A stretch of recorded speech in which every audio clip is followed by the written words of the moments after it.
Please stand for the flag salute. I pledge allegiance to the flag of the United States of America and to the republic for which it stands, one nation, under God, indivisible, with liberty and justice for all. Roll call. Oh, I didn't now? No, do roll call first. Sorry. Okay. And then we'll announce the Yeah, I will. And then that way, then Stuart can come on. Yeah.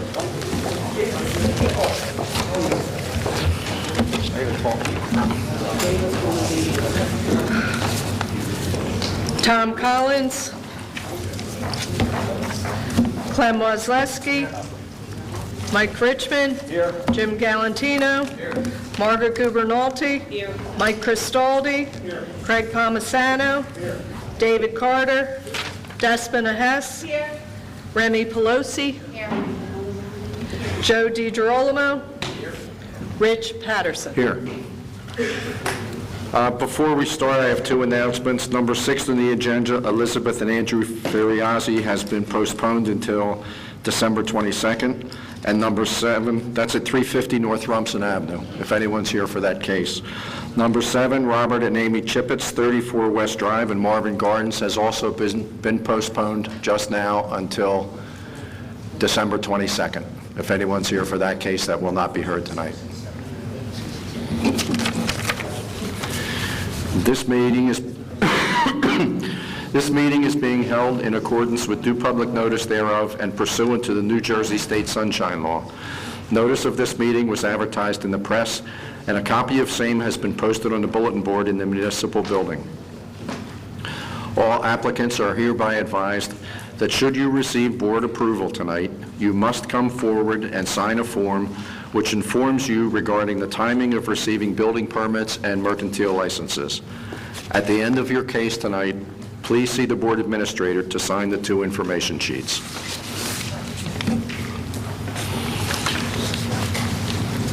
I'd like to hear a motion to approve the minutes of the last meeting. I'll make a motion. All in favor? Aye. Opposed? Motion passes.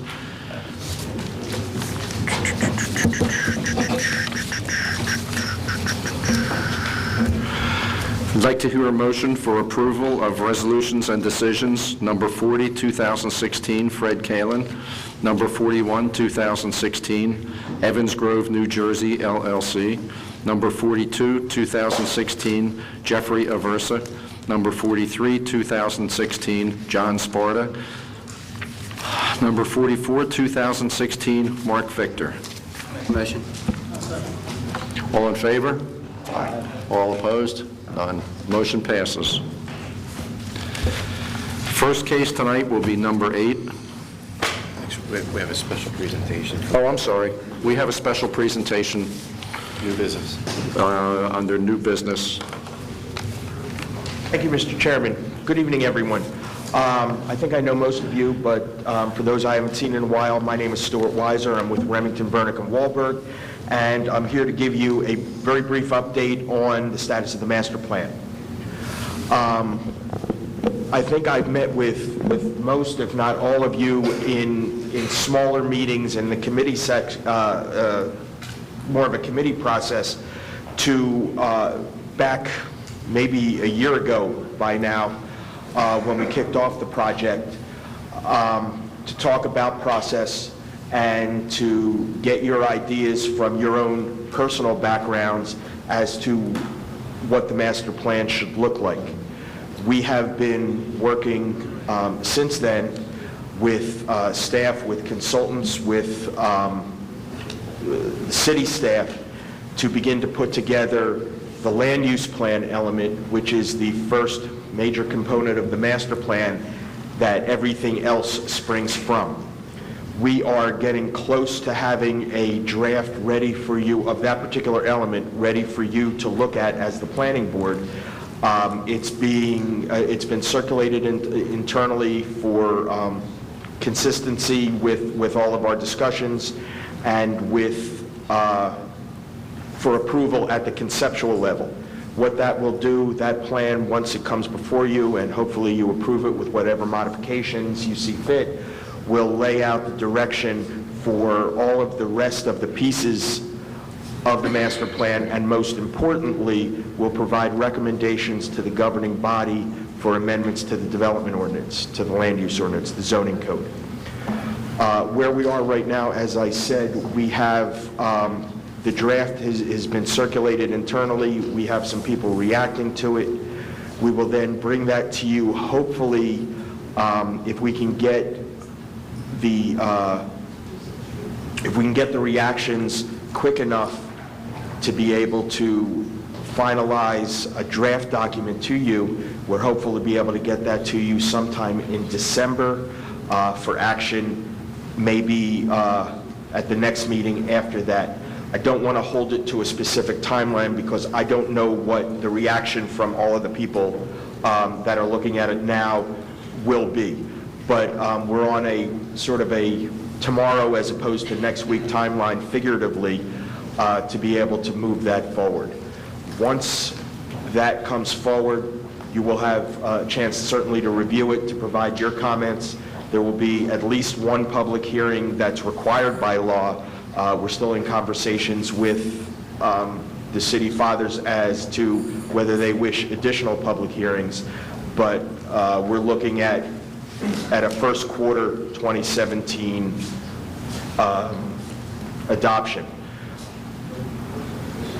Taking a step back from the time that we started the process, we have also had not only meetings with subcommittees of this board, but also meetings with various stakeholder groups. And that was done end of November last year through the month of December, and we spoke to real estate agents, and we spoke to architects and attorneys, and we spoke to the local business community. We spoke to the local nonprofit community. We spoke to members of the general public that were invited in. There's probably one or two other groups that I'm missing, all of which provided tremendous feedback as to where they think Margate is now, some of the challenges Margate has ahead of us, and how we move forward. So all of that is being synthesized into a series of recommendations that'll be submitted before you. Again, first the land use plan element, then a couple of the other elements, the economic development plan, sustainability plan, and a couple of other pieces that will, sort of the dominoes will fall in turn. So we have worked out with Roger that we're going to try to come back. We're going to be scheduled once a month to give you more updates. Hopefully we won't have to come here and give you updates. We'll be able to come here and have discussions as staff gets the document ready for adoption. So with that, I really don't have anything else to add. I'll be happy to answer any questions, or I could simply go away. Any questions? Thank you. Thank you, sir. Thank you. Thank you, Steve. Okay, the first case is number 8, Pariano Builders LLC, 100 South Gladstone Avenue, Block 7.02, Lot 8, in the S30 district, to grant a C variance for third floor deck, front yard setbacks to both porches and building, and possibly others. Taxes and water are current, and proof of advertising and notifying is satisfied. Mr. McLarnon? Roger D. McLarnon.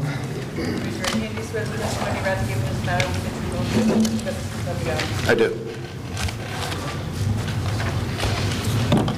Thank you, Board Chairman, Board members. A report is dated November 2nd, 2016, in regard to 100 South Gladstone Avenue. The applicant is seeking relief from the ordinances of the City of Margate in order to construct a single-family home at the south corner of Atlantic and South Gladstone Avenues. Several variances are required. The zoning chart is for your assistance for Schedule S30 zone. You can see the documents that were reviewed. Basically, the variances required are third floor deck, whereas none are permitted and one is proposed. Front yard setback to the porch on South Gladstone Avenue, whereas the prevailing setback is 7 feet and 5 feet is proposed. The front yard setback, second floor deck, South Gladstone Avenue, whereas the prevailing setback is 7 feet and 5 feet is proposed. The front yard setback, third floor deck, South Gladstone Avenue, whereas prevailing setback is 7 feet and 5 feet is proposed, and possibly others.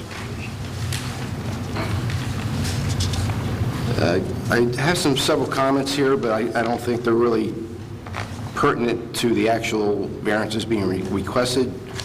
Therefore, I would suggest that the applicant state his case. Thank you, Mr. McLaurin. Eric Goldstein on behalf of the applicant.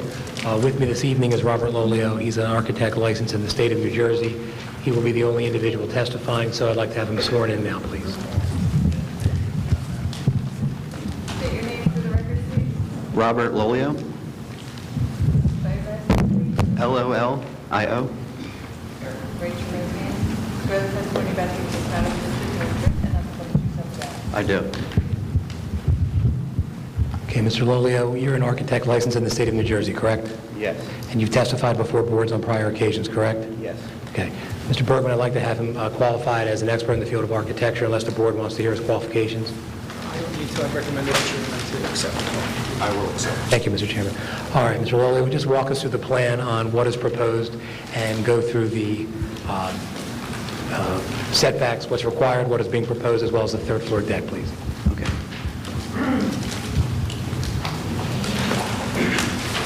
So the project, Sorry, can you face me when you talk? That would be wonderful. Thank you. so the project consists of a single-family residence and a one-car detached garage. And the only variances we're requesting is for the front yard porch, which is the minimum is required is 5, and that's where we're setting the porch, but the average setback is 7 feet. All other yards and bulk variants, or bulk requirements will conform to the zoning requirements.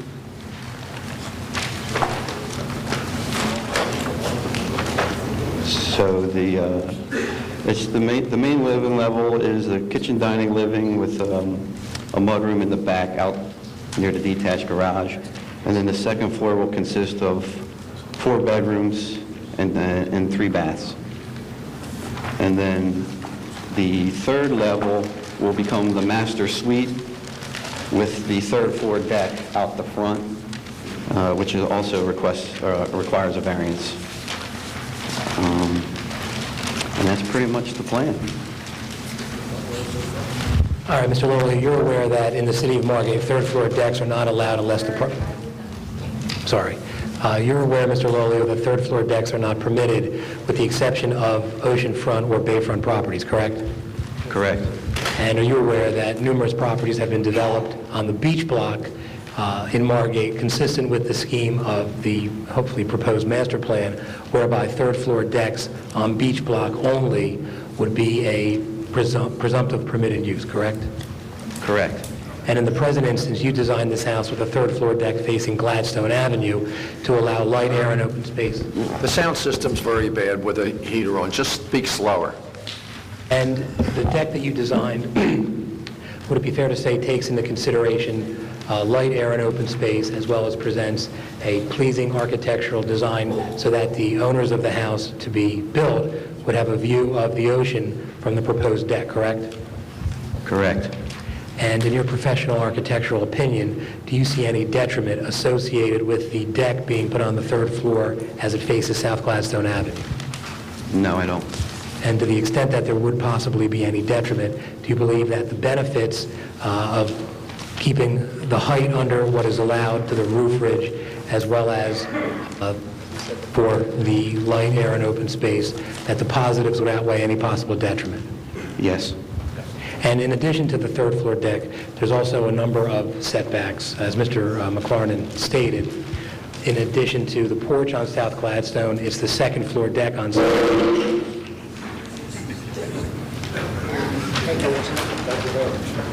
They're doing something. Better? Better?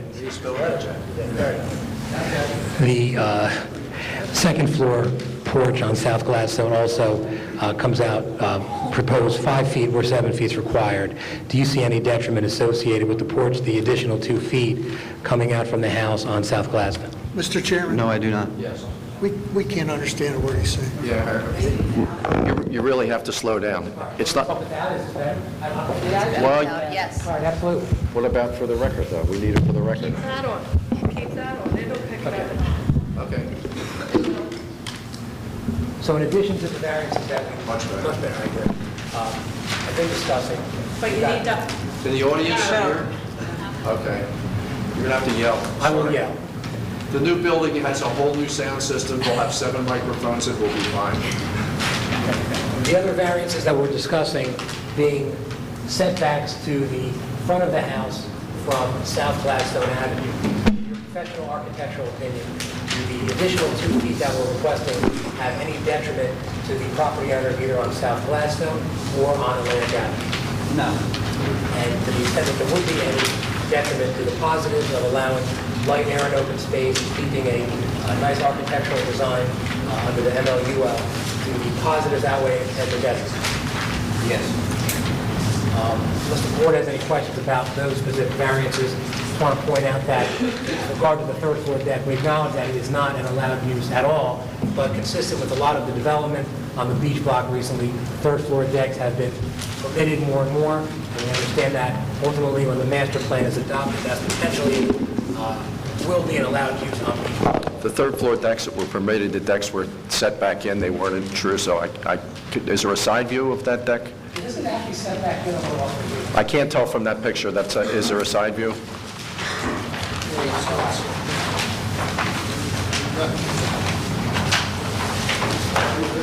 The third floor deck is straight up. Third floor deck is straight up in the, on the front facade, like on the porches line up. Okay. But the steps in the middle of the building, so it steps in on the side. Okay. Not protruding outward from the structure. Yeah, you're right, Mr. Patrick.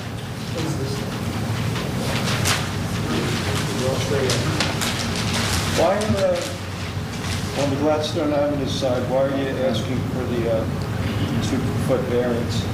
This originally, we put the house back further and wanted to have more of a porch.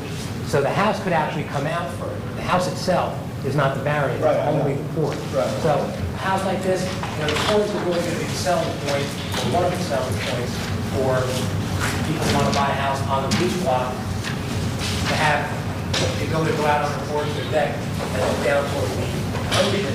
And by making the house somewhat smaller and making the porch a little bigger, protruding out, we think that kind of sits right in line with the neighborhood, and it's generally what is expected on a house like this that close to the ocean. Did you say the house is back from where it could be? Correct. Okay. How much? A little less than 3 feet. So we're giving the smaller house bigger porch. I guess the house could come out further, but then the porch would be much, much smaller. We're trying to balance the two. Right. So looking at the measurements, the porch is going to be about 8 feet, Correct. and then it would only be 6 feet in the... That's right. Right, okay.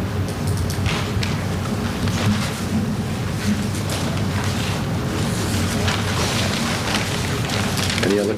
Glenn? Eric, is this built for sale or for, It's not, well, it will be for sale. The property has been demolished now, it's just dirt. It was demolished recently, so ultimately this will be a house that's for sale.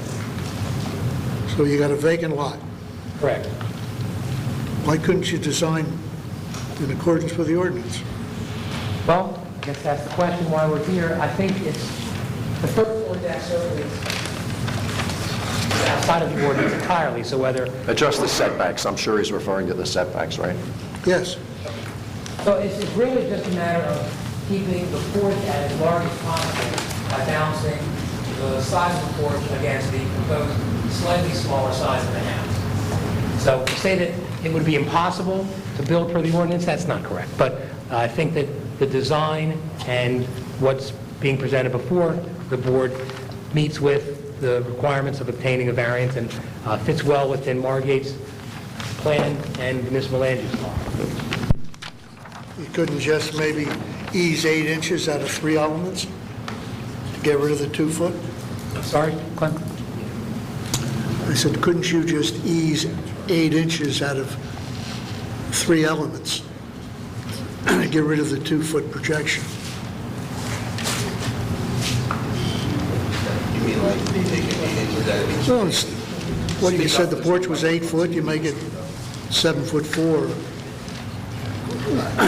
Find 8 inches, a couple more places. Well, You won't need the variances. but if we're taking 8 inches out, we still would need the variance. But you'd be back 2 foot. According to this, you're 2 foot off. I don't understand the question. 3/8. So you took 3/8 off? 3/8 pieces? 8 inches off the porch, 8 inches off the corners on. The bedrooms would get kind of, the bedrooms would get pretty small and we're trying to get, 4 bedrooms out of the second floor. Because they're small, they're small bedrooms now. How many bedrooms altogether? There's 4 bedrooms on the second floor and then 1 master on the third. It's only going to affect the 2 bedrooms upstairs, and they're already 13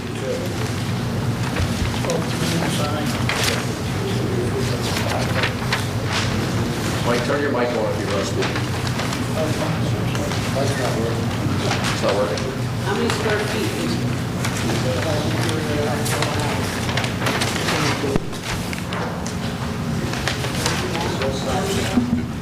You got it off, Rich. Someone did it on yours.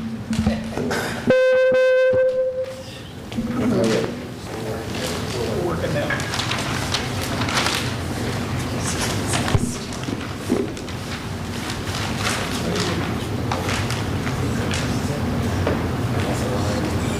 About 2,800 square feet. 2,800? Yeah. So it's not overly large for a house on the beach, of course. So that if you were to take that some, it would be small.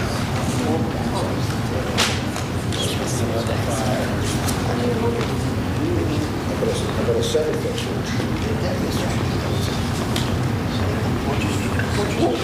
Why would you do a 7 fixture? Why would you not keep the house?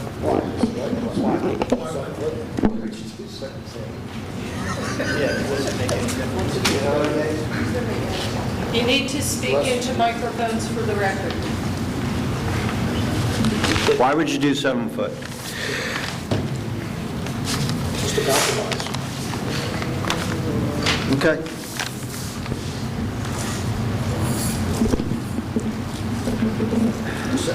Would you restate what you said, Mike? What were you asking? If they could take 8 inches off the porch and 8 inches off the house, they would meet it? Each side. If the back bedroom would be about 11.5, the front one would be, what did I come up with there? You're 13.2 now, so you'd be at 12.4 on that, By what? by 12 foot on that, and then this one's going to be 11 and 6. They're going to be 12 foot wide, a little wider on the front one. 11, so you're going to be 12, you'd be 12.5. This will be 12.5 that way, too. That's what Clem's saying. If you chop the 8 inches out, then you can keep the 8-foot porch and just bring it in, Where's the other 8 inches come from? out of the middle. Oh, okay. Go ahead.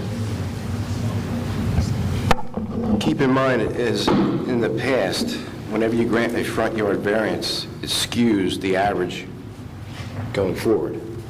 So be very careful with the variances you grant on this. Could you repeat that? If you grant a variance for a porch front yard setback, the next guy that comes along and develops a house and does a prevailing front yard setback, it's less, it's getting closer than to the minimum. So every time a front The yard average variance gets is granted. closer. Just something to keep in mind.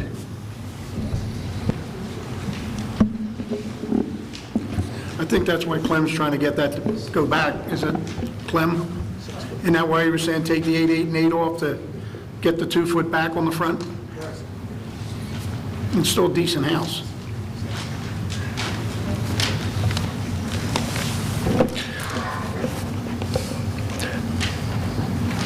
Do you want to proceed as you are, or do you want to make a change? It's up to you. We haven't voted yet.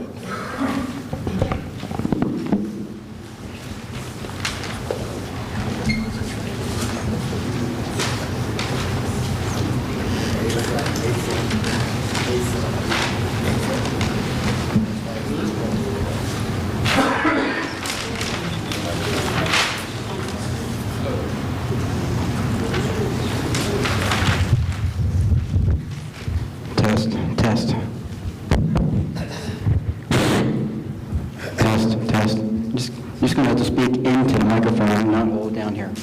Hello? No better? I don't know if that's. Away.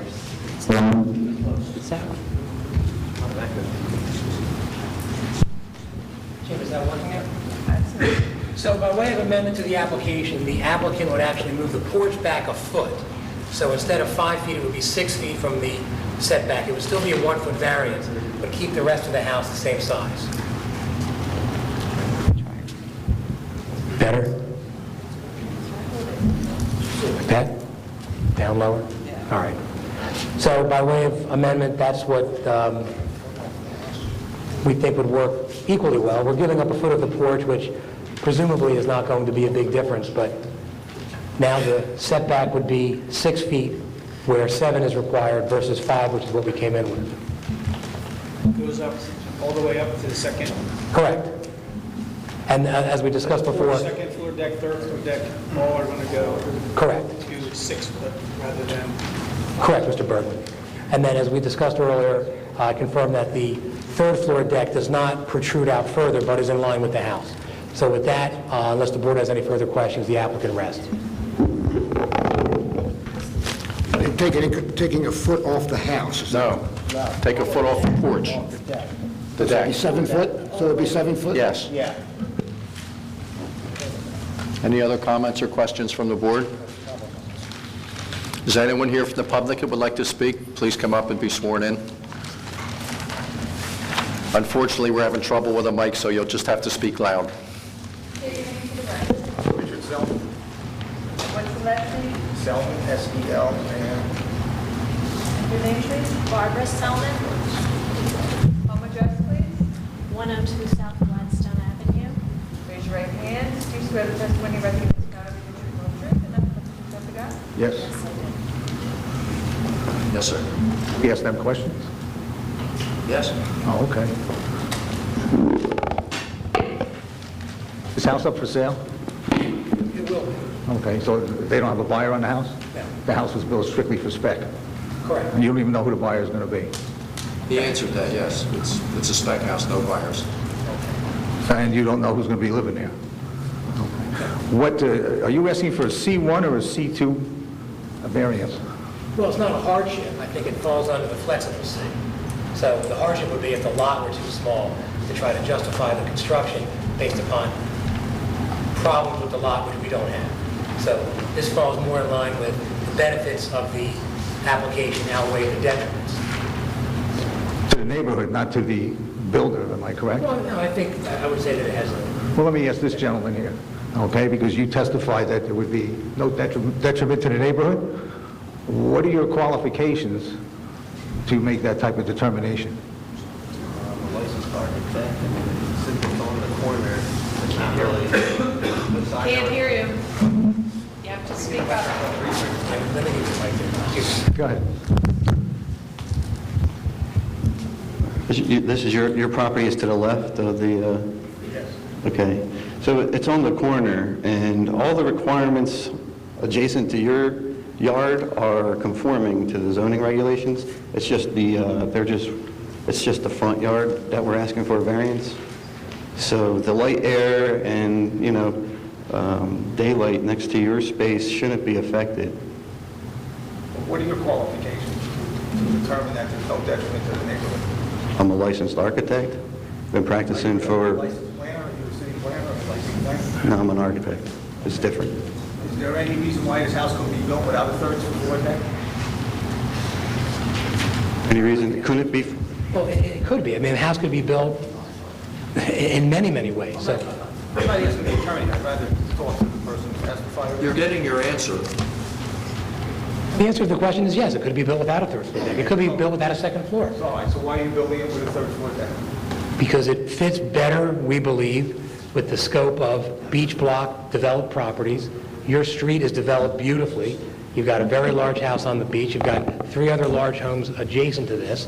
So this fits into the character of the neighborhood and the developed plan of what's gone on South Gladstone. Third floor deck fits into the scope of the neighborhood? On the beach blocks throughout Margate, yes. I'm talking about what one? I believe it does. Believe it does? It does.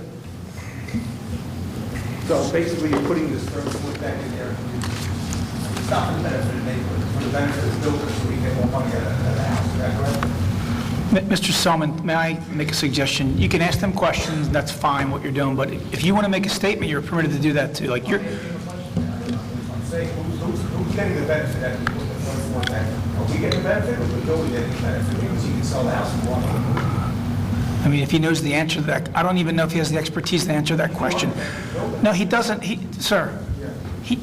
You're trying to make him answer a question that he's not an expert at. Like, does that benefit someone or does that benefit a builder? That's not a question that an expert answers. That's your opinion, maybe, and that's a valid opinion if you think that's the way it is, but that's you testifying to that. I'm not asking him the question, he's an architect, he should be able to tell us if it's going to benefit the house, so that the builder can go ahead and ask for a higher price for the house, because now he's a third floor deck. Does he know the market values of the properties in Margate? Is he a realtor? If he knows that there's no detriment to the neighborhood, he should go in. Okay. Well, if you, as a neighbor, you should testify that you feel it's That's not what I'm trying to it's get not a benefit to the neighborhood, it's a detriment. That's what you're here for. You disagree with what he says. He's already said he thinks it's a benefit. You tell us that you think it's not a benefit, and why.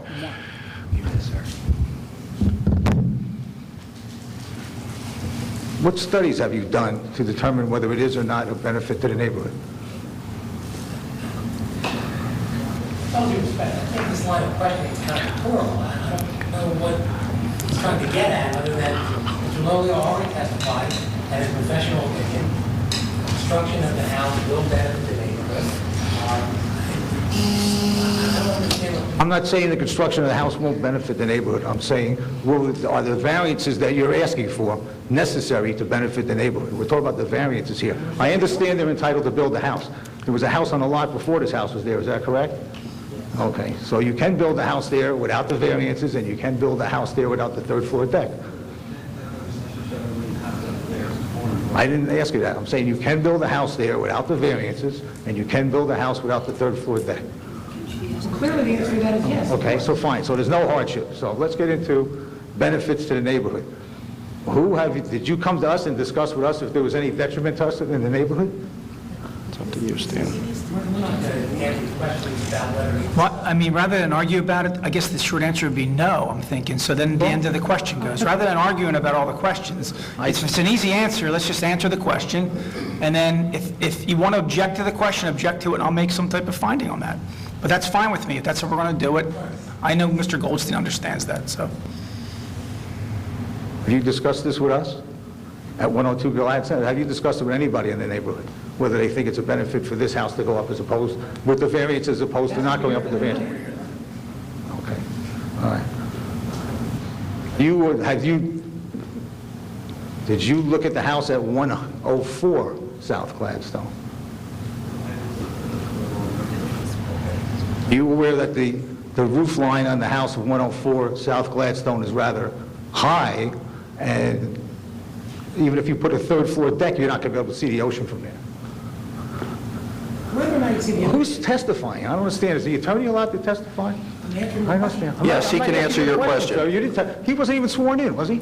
He doesn't have to be sworn in. He doesn't? No, he doesn't. I'm sworn in all the time. All right. So here's the answer. This is the gentleman they brought in here to testify, to tell us why we should accept these You're variances. talking about the project. If someone from there can answer the question, then you take that answer. But he's not an expert to answer these questions. This gentleman's been told us that he's the expert. He answered your question. He's given us his opinions. No, I'm not giving you an opinion. And he's just the attorney. You ask a question, you're going to get an answer. You're not running this room. This is not a courtroom. I'm running it. Ask your question. Either one of them may answer the question. That's the ruling. That's the rule? Okay. All right. Do you know what the height is on the house at 104 South Gladstone? Okay. So you don't even know that putting up this house and putting up this third floor deck is going to give them a view of the ocean. Is that correct?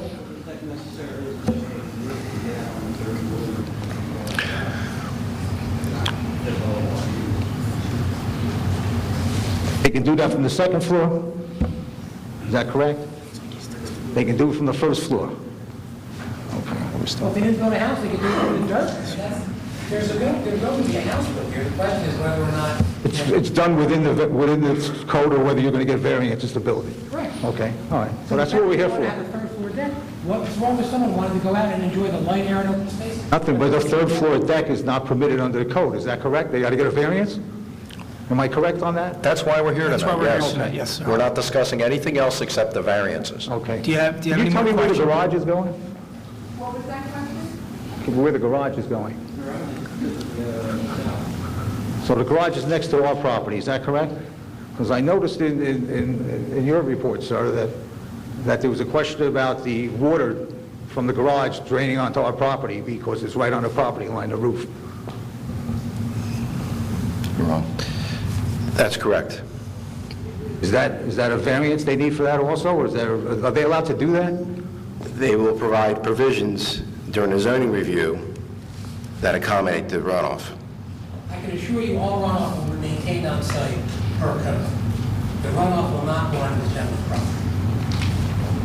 We can't get a building permit without providing. That apparently is not in your plans because this gentleman made note on it in his You planning. know that the water had to be maintained on site. Correct. It's a requirement by city and state Correct. law. Correct. It will be. If your concern is that the water will run off on your property, it won't.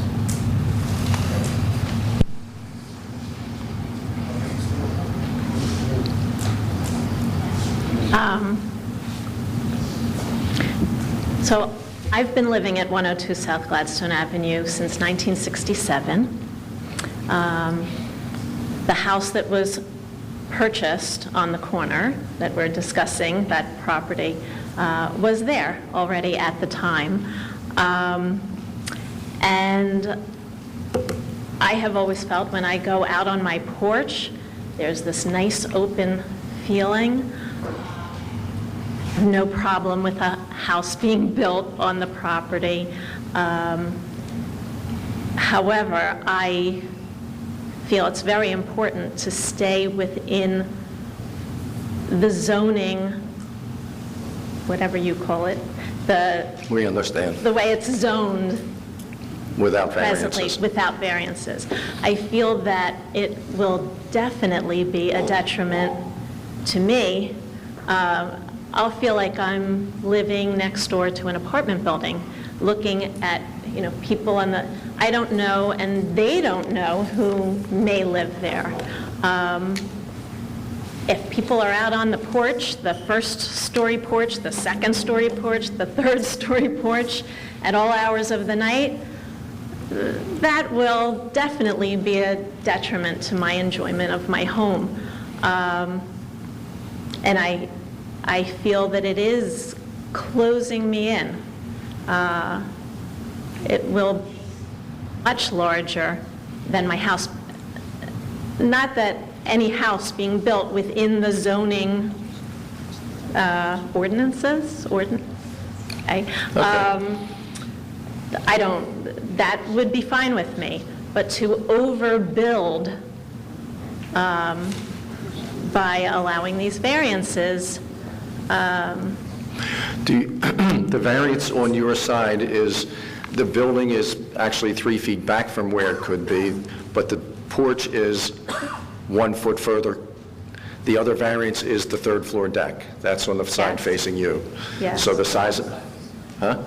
It's facing That's- the street. No, I said facing- the side on her street. I'm sorry, the Gladstone Avenue side. yeah, This is what we want to hear. We want to hear how it impacts you yeah. and your It husband. definitely Yes. impacts me. I'm happy to see a nice, lovely, beautiful home go up on the property within the parameters of what is presently allowed. I think that by allowing any of these variances, just A detriment to changes. your neighborhood. Absolutely, absolutely, yeah. Excuse me, can you hear me? Yes. If a house were to be built there that's compliant, it would be equally as high as it is now? So it would be as high, correct? Yes. The height would be as, There would be absolutely no difference, because the height of the house would remain exactly the same. So whether the third floor deck is built or not, she's going to look at the exact same structure. The third floor deck does not protrude outward. So if the height of the house is the same, and if the third floor deck's not allowed, there will just be house there. So it's not as if the elimination of the deck will make the house have any less mass. It will actually, with the deck being there, open up some of the air and light and open space. So what you're getting with the third floor deck is better than if you don't have the deck built on, because the exact same size of the house will be built, and if the house is bigger and extrudes out further, then you're going to have less light, air, and open space. And to say that people would be on the deck at the first floor, second floor, and third floor having parties, if they're on the first floor and second floor and having parties, is that going to bother you less? Are you going to have more solace in your house without that, but the exact same size? I don't believe it. Yes, well, that's not really fair to say that you don't believe me. But what I will say is by having people up on a third story outside looking down on us, It's a small deck, it lets you for two people to sit. It's not, Please speak up. I said the third floor deck is a small deck, it's only for like, a couple of people have a cup of coffee or something. It's not like you could fit 10 people on that deck. third floor deck?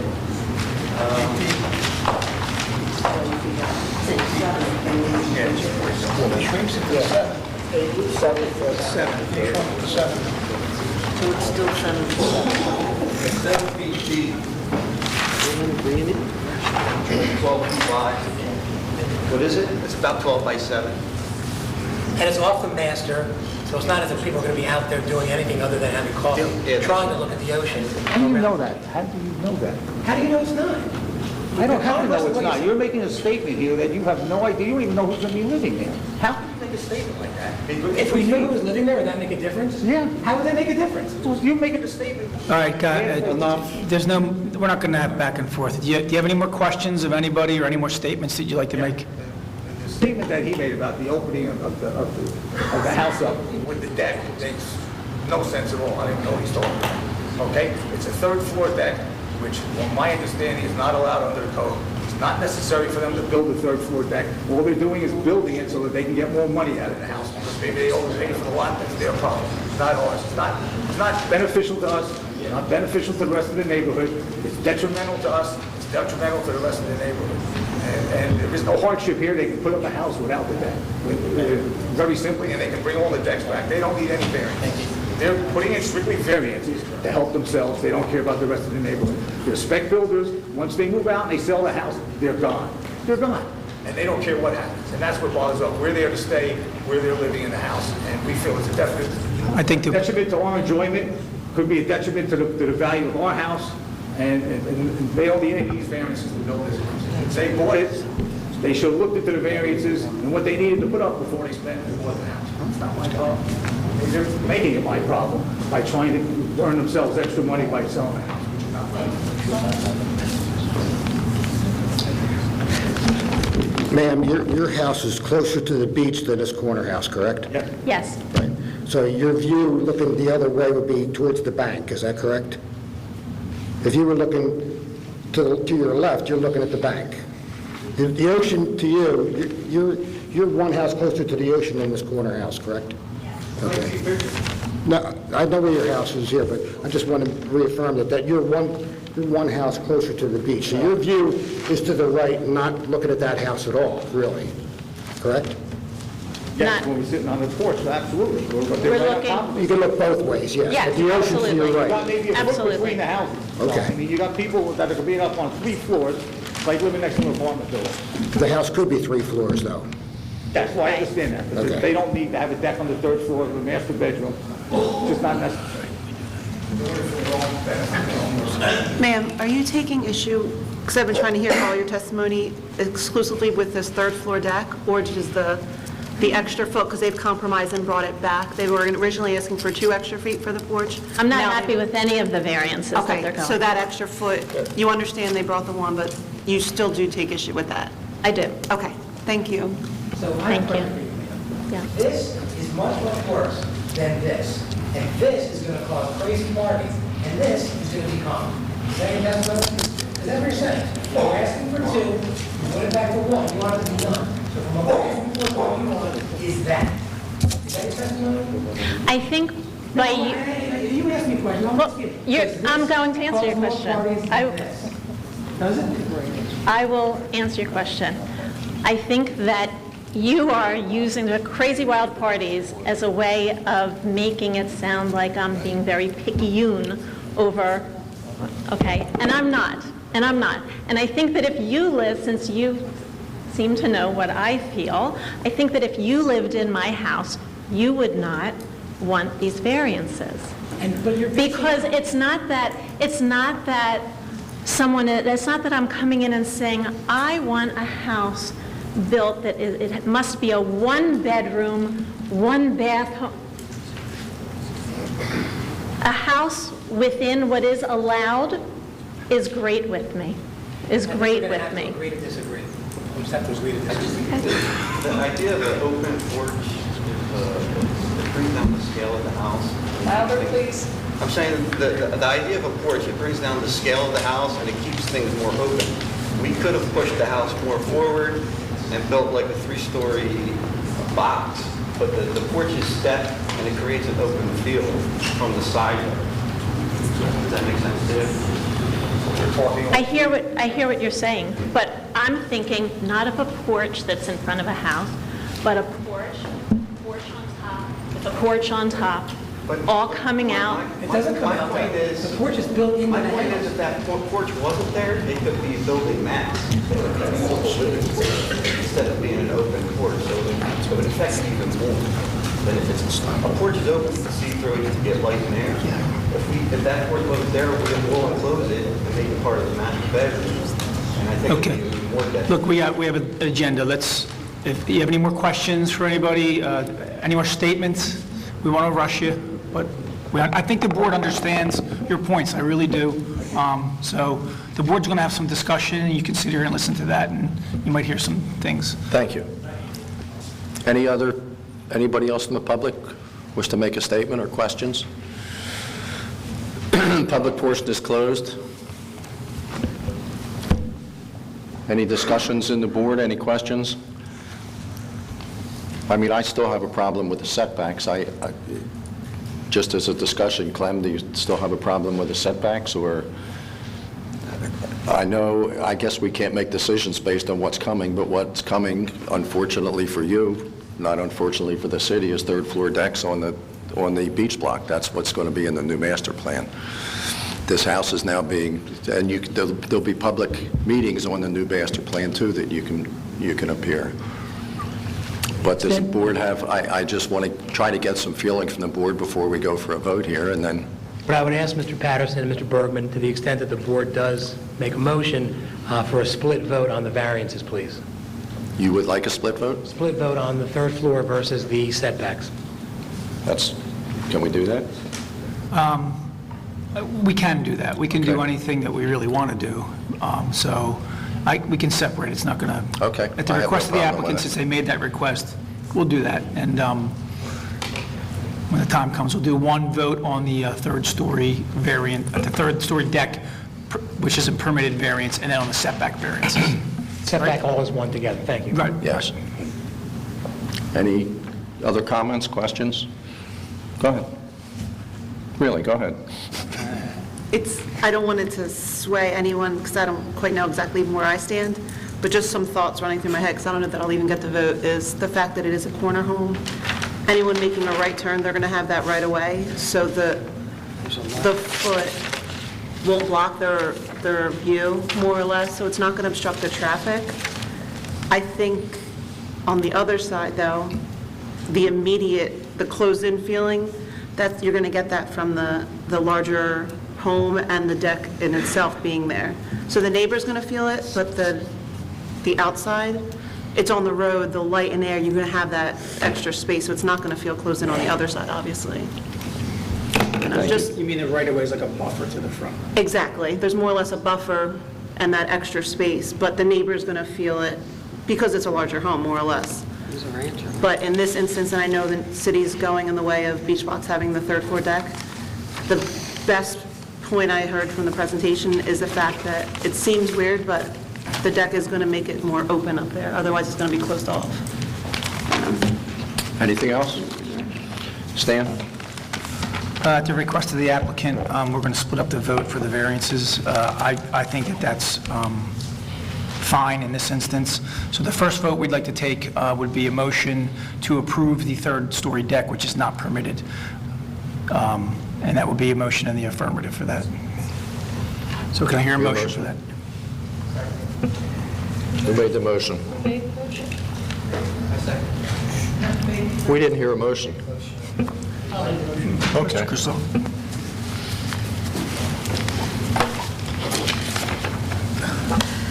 Clem Wozleski. Too many mics on. Yeah, we just, only two can go on at a time. There you go. Got it. You're on. Go ahead, Clem. Okay. Yeah. Our ordinance, as it currently reads, does not permit third-floor decks. And I have heard no testimony that gives valid reasons for approving this third-floor deck. My vote's no.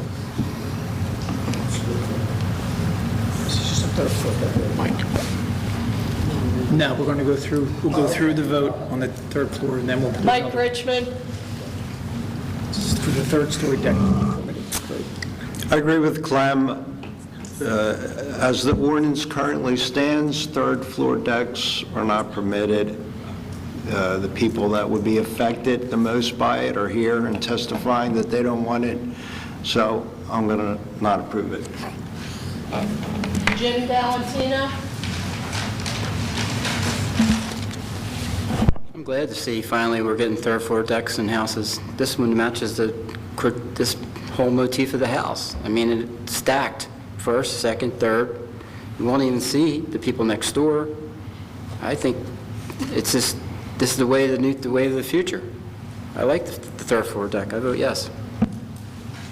Margaret Gubernalty. I feel as if the porch, the third floor deck was not there, the house would create more mass than the deck, and I think the deck creates more light. It does. It's an improvement to the neighborhood. The house will be flood compliant. The height is where it belongs, so anything built there would be just as high because it's more flood compliant. I think the city's moving towards third floor decks. I vote in favor. Mike Cristaldi. Well, I've never voted yes on a third-floor deck yet. So I don't think I'm going to break my habit.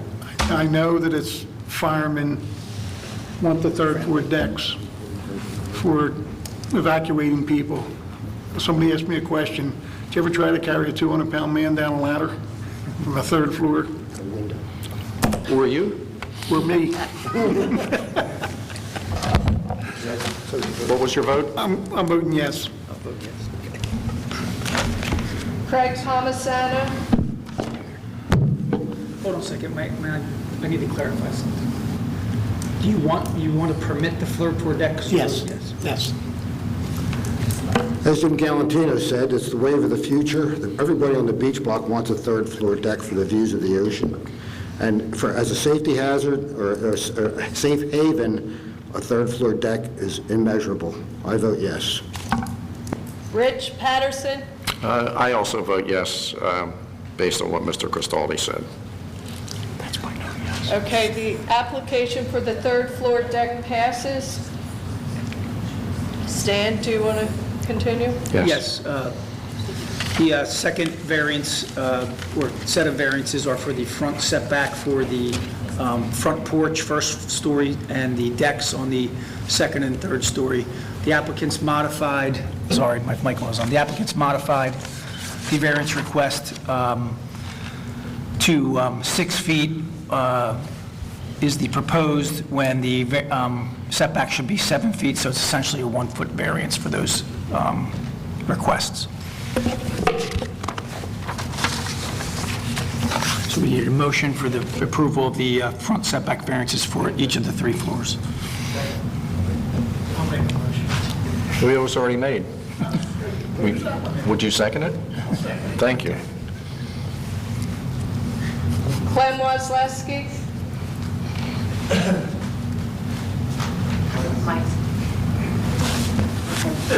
You got it. I swear, Clem, it's going to be better mics in the new room.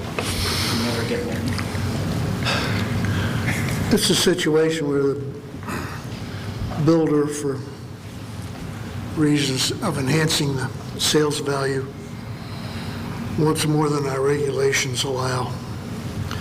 And again, I haven't heard any valid testimony that justifies granting the variances. The house, in my opinion, could be shortened so it did not require the variances. I vote no. Mike Richmond?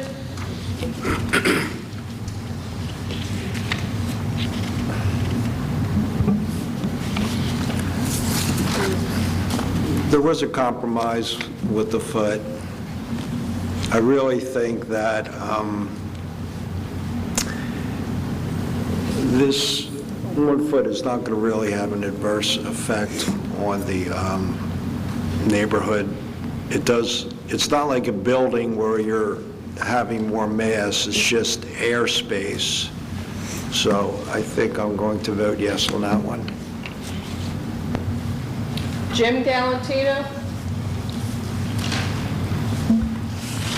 This is a tough one, since it looked like most of the houses are set back further, and this one had to comply with the front yard setback. So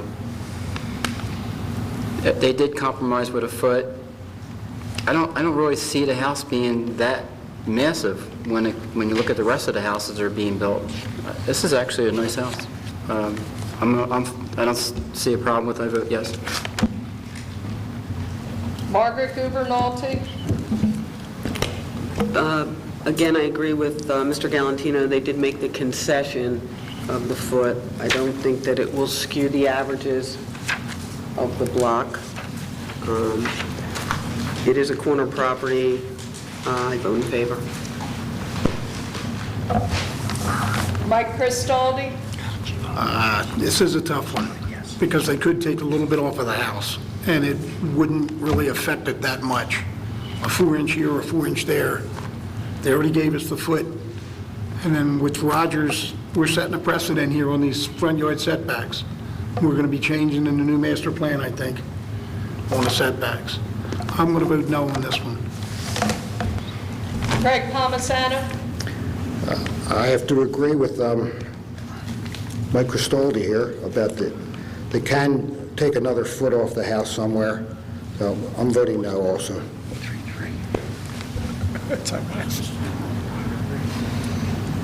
Rich Patterson?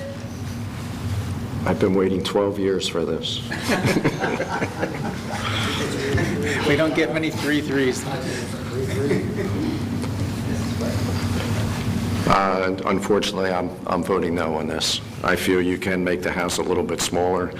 The whole entire town is creeping closer and closer and closer to the streets, and it's an inch at a time, it's a foot at a time, and I have to vote no here. I don't see, as Mr. Wesleski said, you have a bare lot, you should be able to design a house, so I vote no. Part 2 of the variance vote does not pass 3-4. Didn't expect that.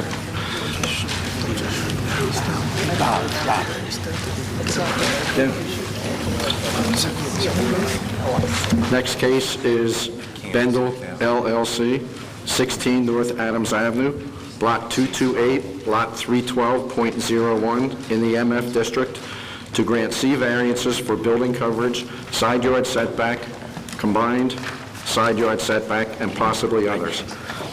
Taxes and water are current, and proof of advertising and notifying is satisfied. Mr. McLaren?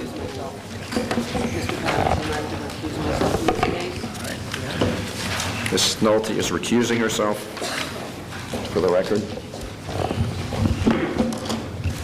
Thank you, Board Chairman and board members. My report is dated November 2nd, 2016, in regard to 16 North Adams Avenue, Block 228, Lot 312.01. The applicant is seeking relief from the ordinances of the City of Margate to construct a new two-family dwelling to replace an existing non-flood compliant two-family dwelling. Duplexes are permitted use within the MF zone. Density is the determining factor on how many units the lot is permitted to support.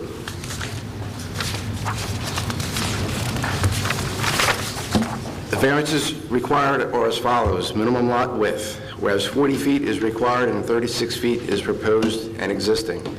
This is an existing nonconformity but requires a variance for a redevelopment as a duplex. Combined side yard setbacks, whereas 13.3 feet is required and 11 feet is proposed. Building coverage, whereas required maximum building coverage for TF or two-family zone is calculated as 33% and 41% is proposed. Minimum distance between external walls of principal buildings, whereas 10 feet is required and 7.375 or 7.4 feet is proposed. My comments are as follows. The lot exceeds the required minimum for two-family zone. Street trees shall be placed away from utility lines as necessary. The lot width is pre-existing non-conforming.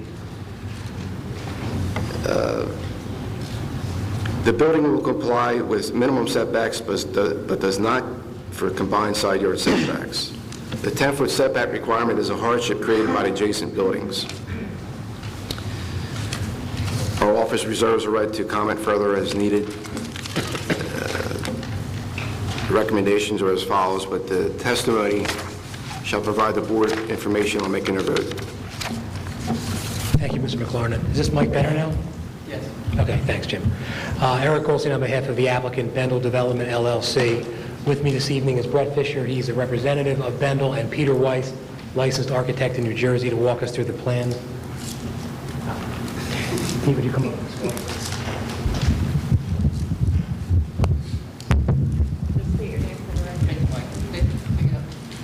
Pick it up. Peter Weiss. Raise your hand. You swear the testimony about the municipality is the truth and nothing but the truth, so help you God. Yes, I do. Mr. Weiss, you're a licensed professional architect in the state of New Jersey, correct? Yes. You've testified before this board on numerous occasions, correct? Yes. Mr. Bergman, Mr. Patterson, I'd just like to have Mr. Weiss, his testimony accepted as expert testimony. Yes, including we accept architecture. as an expert. Thank you. All right, Pete, would you walk us through the plan? And one note that on the coverage, it's actually 40% being proposed, not 41, and Pete can go through his calculations as well. Okay, for a minute, I want to just talk about the existing conditions. The lot is currently occupied by two separate buildings. Even though it's two buildings, it's still considered kind of a duplex by the city. The front building is two-story, has one unit. The rear building, which is pushed all the way in the back of the property, is one-story. Actually, the entire building, the rear building, lies within the required rear setback, so the whole building is non-conforming in several ways. Both buildings are close to the property line on the left side. Currently, there's 3 parking spaces on the site, but since all 3 are stacked, it's kind of impossible for both units to use the parking because, you know, you'd have to be moving somebody else's car. So effectively, the parking only services one unit. And also, of course, both buildings are very close to grade. One's at grade, the other's about 2 feet above grade, so they're both well below flood elevation. So we propose to demolish the buildings that are there, construct one building, which is a duplex. The ground floor would be parking and storage. There's going to be an elevator servicing both units, which will both be accessed from grade in the garage area. The upper floors will both be flats, one unit on each floor. Each unit will have 4 bedrooms, 3 baths, and they're approximately 1,800 square feet each. 1,800. The largest unit is 1,805, which if you do the math, that's how I came up with a 40% building coverage.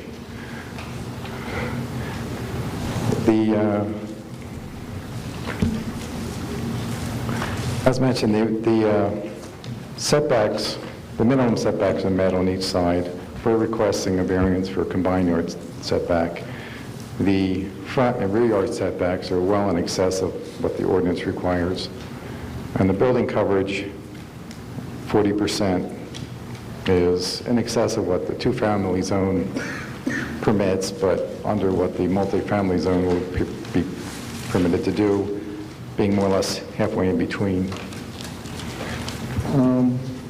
As a final point, the building as we propose it would be about 3 foot under the permitted building height. Mr. Weiss, in your professional opinion, do you see any detriments associated with the granting these variances? And to the extent there would possibly be any detriment to the benefits of what you just described, outweigh any possible detriments? Certainly a new building on this site is a far improvement to what is there now, so yes. And what's there now is not currently flood compliant, correct? Correct. And the structure that will be built will be 100% FEMA flood compliant? Yes.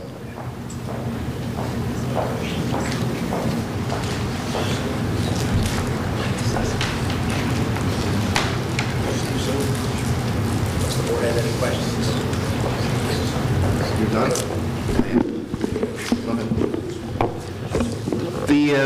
The lot is pretty long and or deep, and you have 3 feet of height to play with. Is there any consideration of possibly raising the grade a little bit? I mean, that's a low street.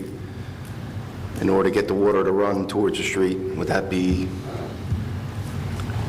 Except for them with the neighbors' properties. Well, they can do like a retaining wall, but eventually, if you want to raise the street, you got to raise the house. I'm just asking if they could perhaps fill the lot in order to get the drainage to run off towards the street a little bit easier. I mean, they have 3 feet of headroom. Yeah, I think that's become more common, at least the projects I've been doing lately, where we've been raising the garage at least a foot above grade. Right. An area like that does flood pretty frequently. So, yes, there's no problem with doing that. I mean, it's not a requirement, it's a suggestion, and you have the room to do it. I think it would make sense. Since we're under the height, that's actually good. That's fine. Okay. So it's a condition? Correct. Thank you. I got a suggestion on that. Can we enlarge the gutter? It won't work when, now it works. Can we have them enlarge the gutter to get the water forward? Instead of a typical 5, go to a 7? That'll get the water forward. Off the roof to downstairs. The length of the house, you can't just put a 5 up level. You gotta both ways. With a 7, you can give it more to the front. It'll get the water out of the back where Roger's concerned for. And it's not a cost, you know, it's... I didn't really follow what you were saying, I'm sorry. Instead of a 5-inch typical K gutter, put a 7-inch K gutter on. It's not that much difference in cost. And bring it mostly to the front. You're not going to be able to do the whole thing to the front, it's too long. But you'll get a real good percentage to the front and eliminate that problem. The applicant has agreed to that, Mr. Cristaldi. Okay, they did it. Yes.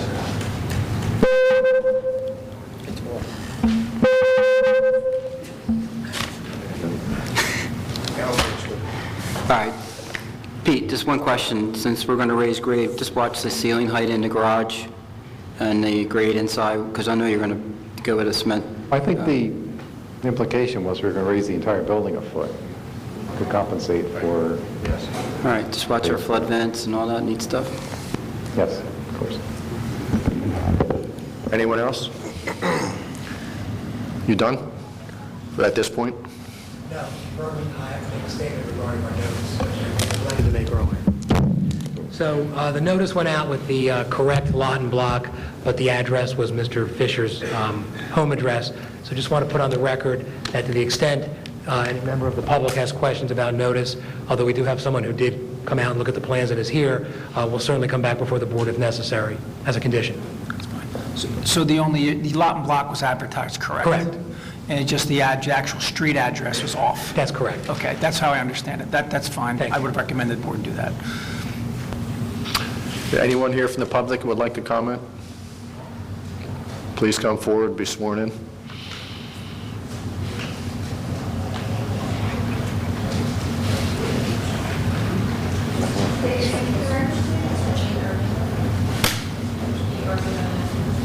The microphone seems to be working now, so. Myron Simba, S-I-E-M-B-A. Myron, M-Y-R-O-N, S-I-E-M-B-A.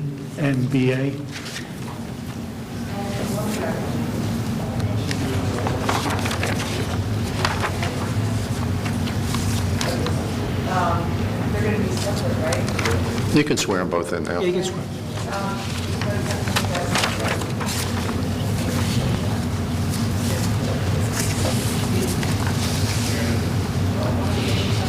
Address was on the existing survey. Measurements start at 7.1 and proceed to 7.3. So we were told to rectify that with an additional survey. It should be 7.3 versus 7.1. Do you understand that? Yeah, I do. We talked about this a little earlier. It's not our survey, actually, but we know that either there's a crooked line on his building or a crooked line on the survey. So whatever it is, we'll confirm that one way or the other. It doesn't make a lot of sense, and he's right. The survey on his building starts at 7.3 of the property and then ends up at 7.1. We're not sure how that happened, but we will get a revised survey.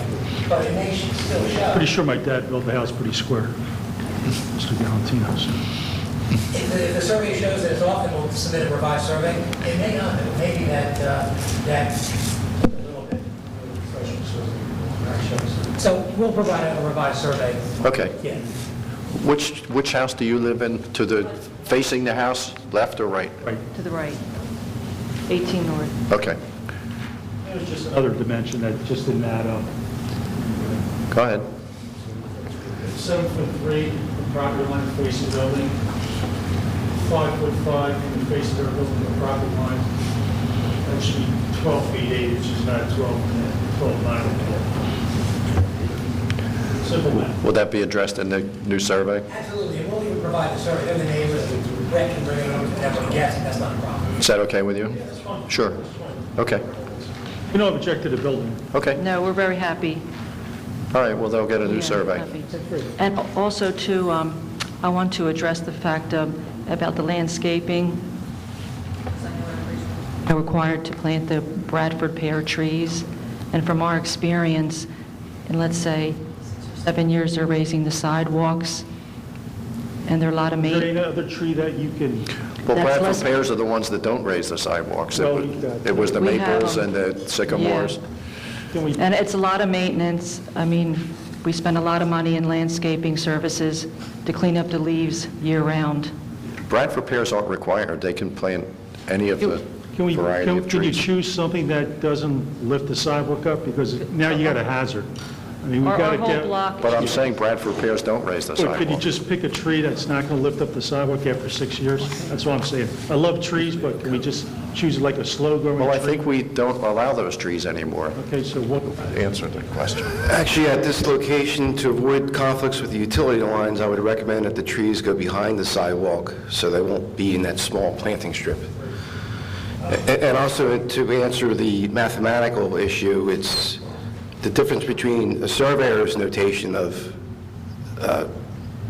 they use tenths of a foot. The architects use feet and inches. So you can't add inches to tenths. You got Am I reading to, it? there's a conversion factor. Nice, it's going to really... 7.3 feet? That's That's 7, 7.3 feet, I'm sorry. right. Staying correct. Okay, thank you. Anyone else? Public portion is closed. Any other questions or comments or discussion from the board? No, we haven't heard the motion yet. Stan?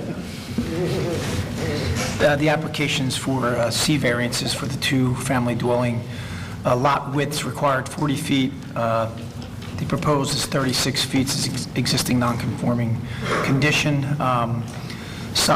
Combined side setback requirements 13.3 feet, proposal is 11 feet. Building coverage requirements 33%. Proposal, I believe, was amended to 40%. And the minimum distance between principal structures or outside walls requirements 10 feet, proposal 7.375 feet. Conditions are that the grading runoff will be towards the street, I think on the front of the building, is that correct? Yes. Right. Mr. Cristaldi's issue with condition, which was what, 7-inch gutters, is that, am I reading that right? They're making the garage floor is a foot over grade. That's what the condition was. Okay.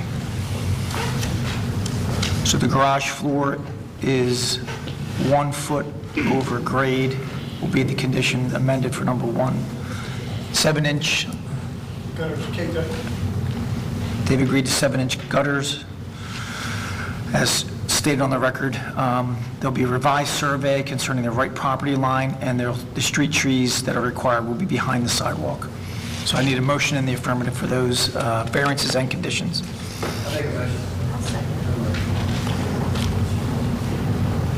Clem Wozleski. Sorry, Clem.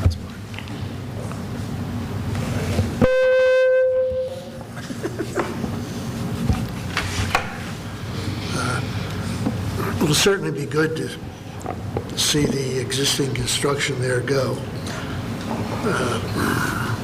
That whole area, the tightness of the structures is a bit nerve-wracking. Fire started there. I don't know what in the world would happen.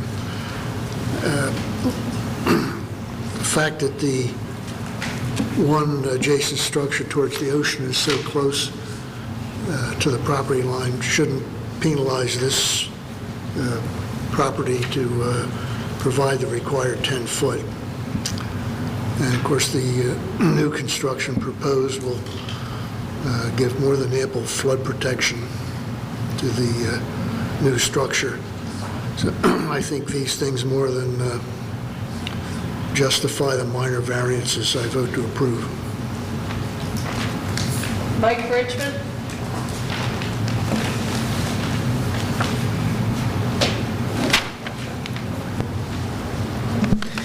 Yeah, I think the undersized lot creates a hardship, and I really don't see any of the variances as being overdone, so I'm going to approve it. Jim Galatino. It's funny, I remember spending a lot of afternoons with Mr. Siamba that owned that house in the back kitchen there. So it's going to be sad seeing that house tearing down. You're right, it was low, it got flooded.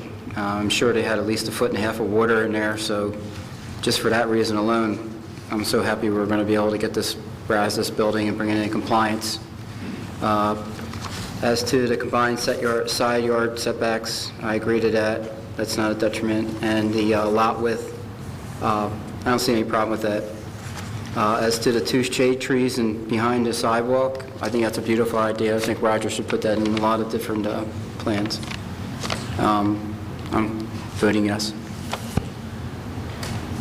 Margaret Gubernalty. She's recused.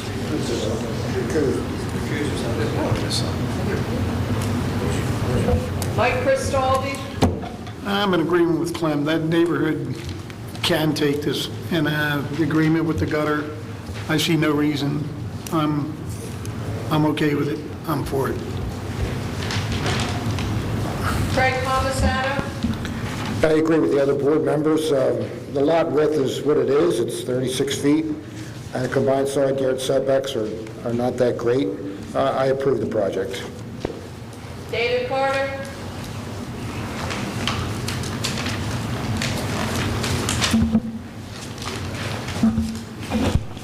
I vote yes on the changes. I think it's an opportunity to change the dwelling and raise it based on flooding and so forth. Thank you.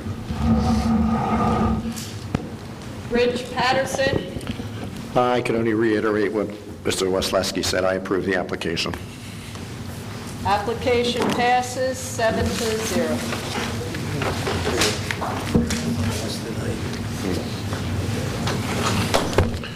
We're going to take a 5-minute break.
It's Lamberti's. Look how beautiful that is. Trying to look at where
No, We're back in session. Next case, 9707 Amherst Marina LLC, 9707 Amherst Avenue, Block 531 and 430, lots 1, 2, 3, 4, 7, in the RMFWSD districts, to grant C variances, numerous bulk deficiencies, site plan approval, and possibly others. Taxes and water are current, and proof of advertising and notifying is satisfied. Mr. McLaurin? Thank you, Board Chairman, Board members. My report is dated November 4th, 2016. Background. The applicant is seeking relief from the ordinances of the City of Margate in order to reconstruct a waterfront restaurant over uplands and open water. The property sits in the public right-of-way, which has not been vacated by the city. The structure is located within an agreed-upon leased area and is reviewed as being the lot. The restaurant is to have expanded seating capabilities requiring increased parking spaces to meet this obligation. The existing parking lot is part of the application and the parking needs. The parking lot is off-site but within a short walking distance of the restaurant. The applicant is seeking site plan approvals as well as variances from zoning, where zoning exists. In addition to zoning variances, the applicant seeks a flood damage prevention variation or variance to reduce the required floor elevation and construction requirement reduction. The proposed improvements also are for a new bulkhead, although not part of this application.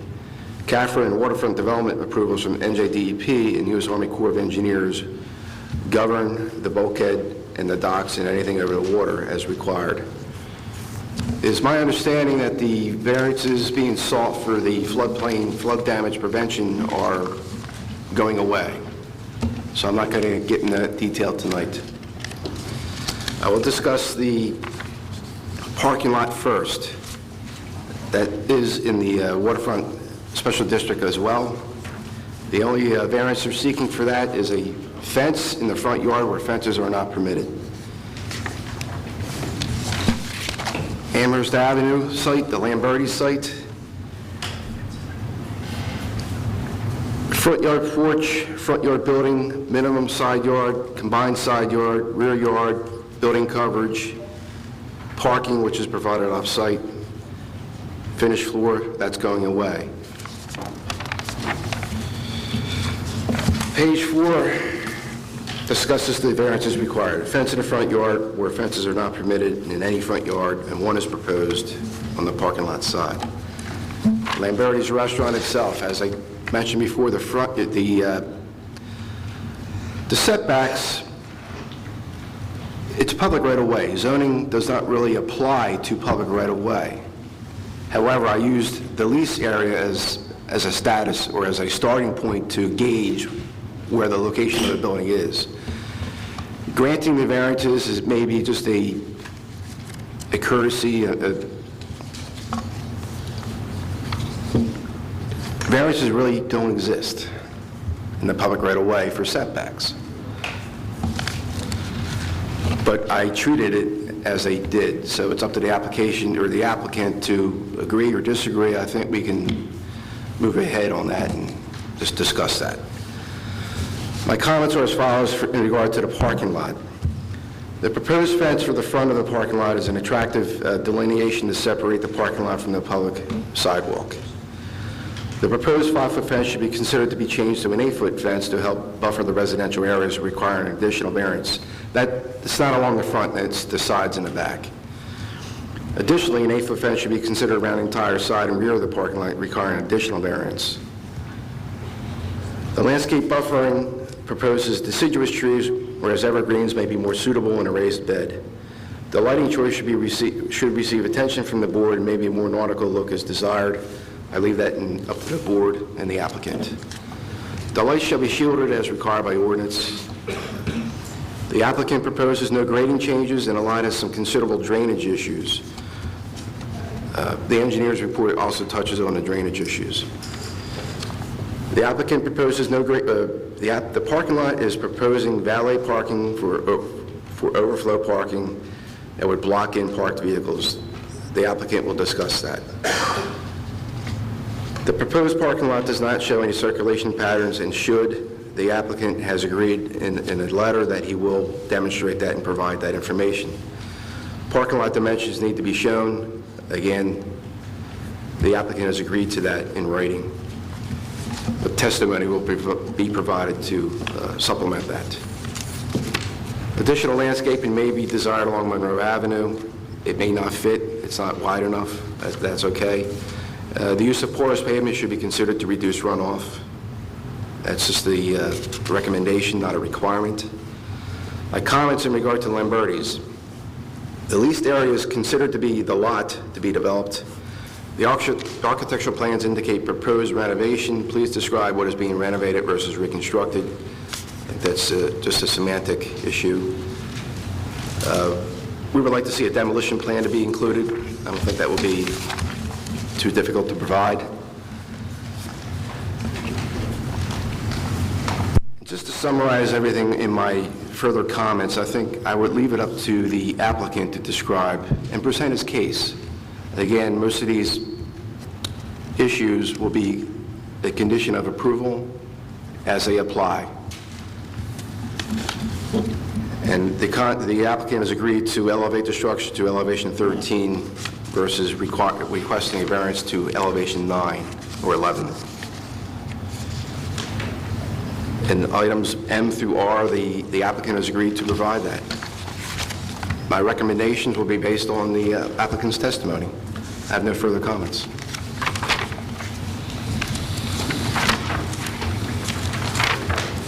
Hello, everybody. Steve Hankin here. Is that clear?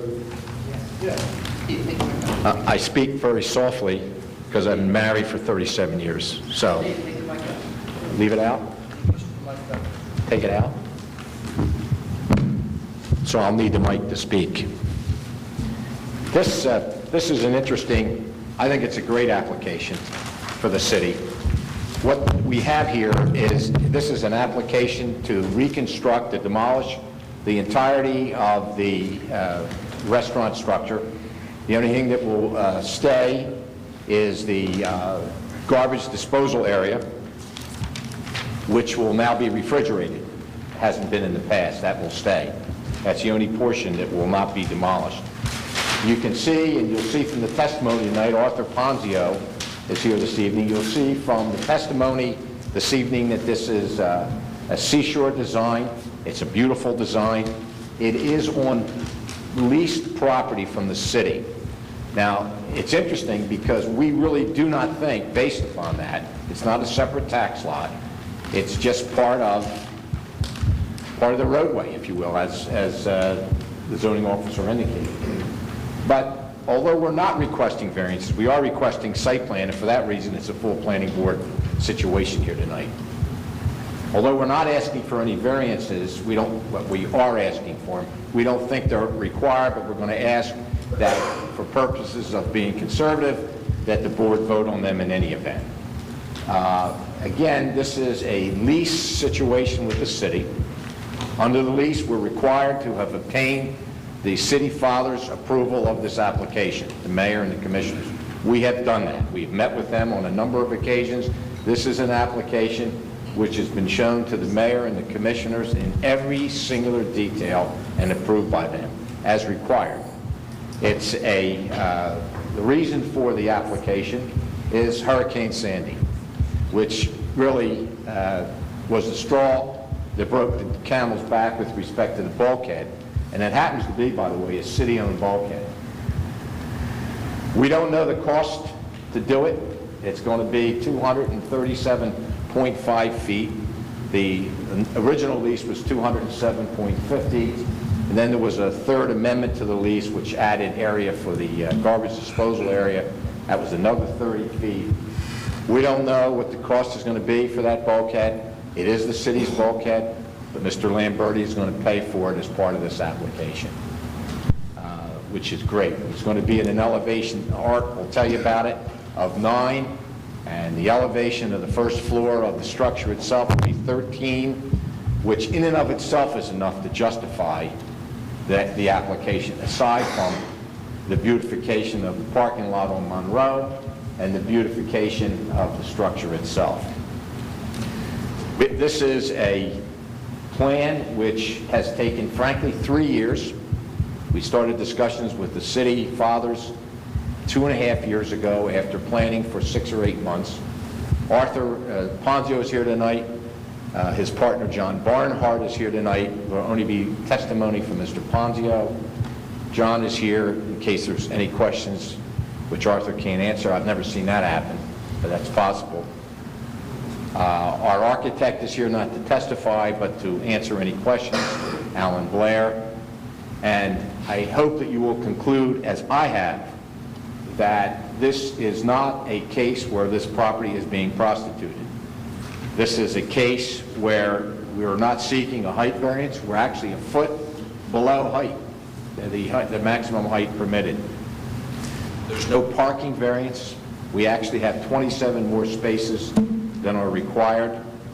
As I indicated, it's a city-owned bulkhead, but it will be FEMA compliant, 9 feet rather than 6 or 7. The restaurant, again, FEMA compliant.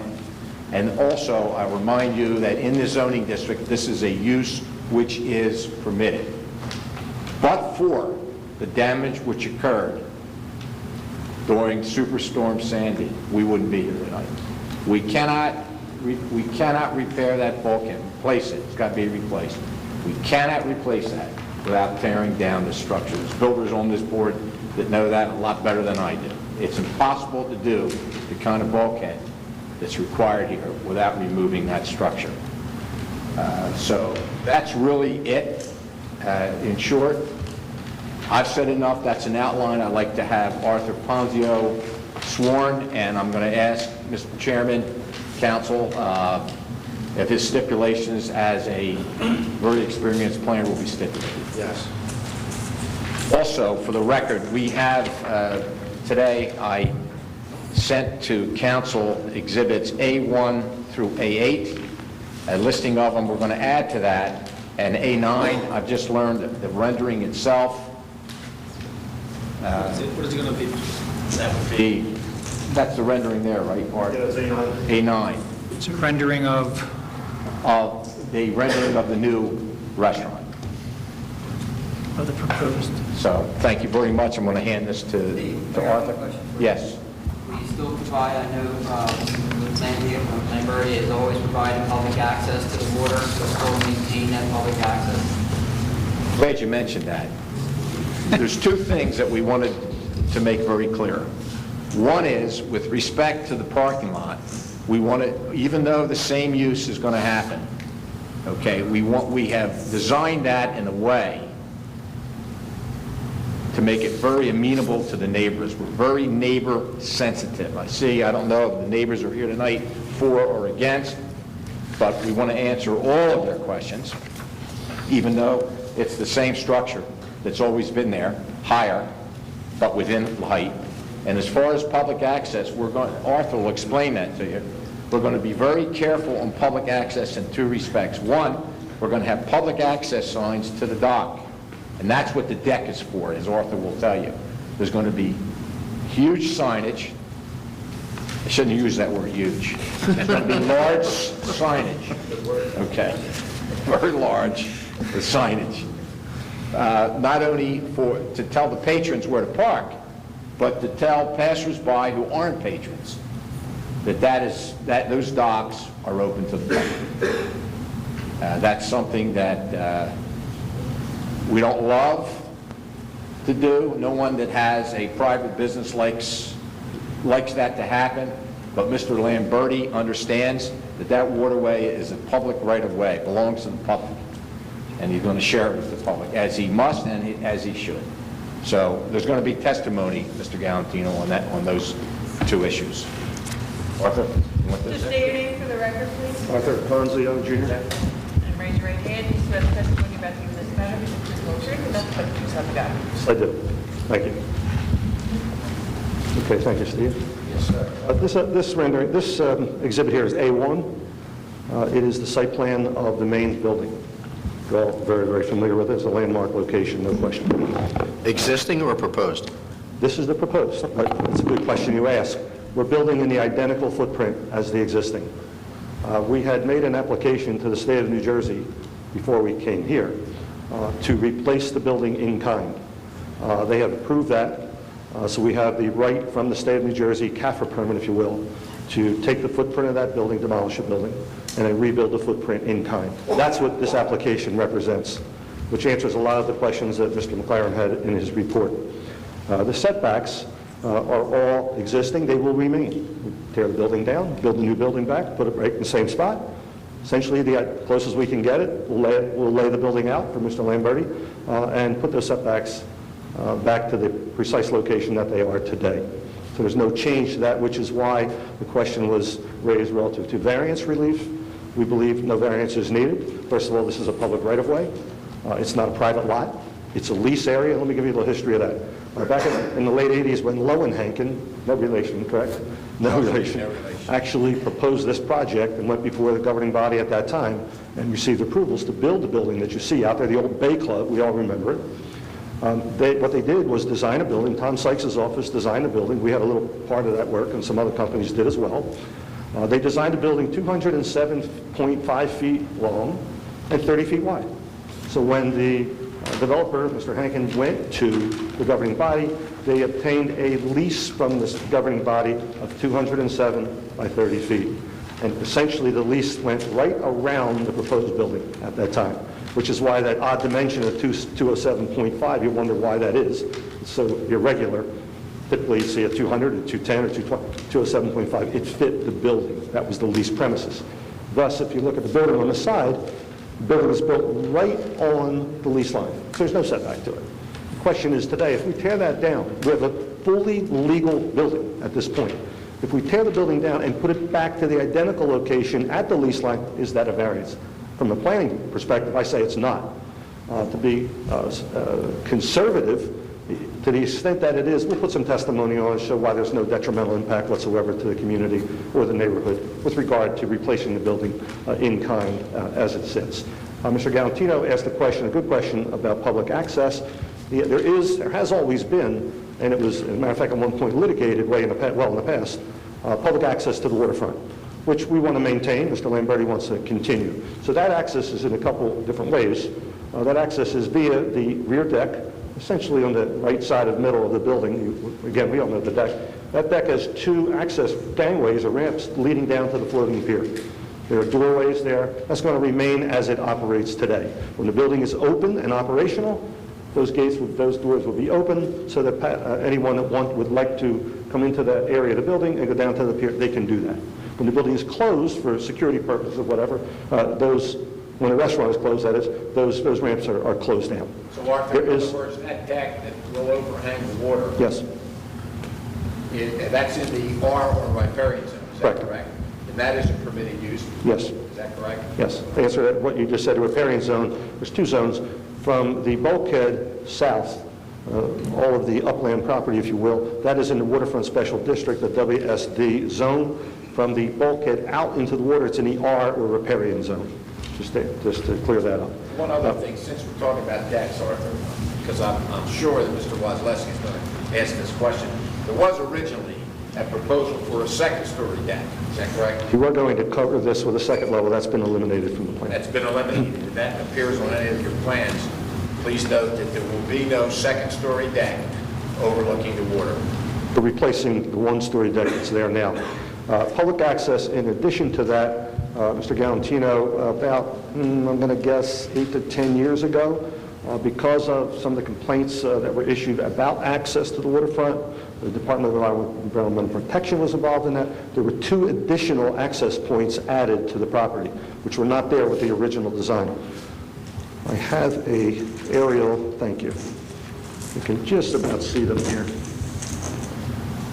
This is A6. The extreme left or western part of the property, right at that location I'm pointing to with my marker, there is a new gangway and a doorway that was built later, after the original marina was designed and built and occupied.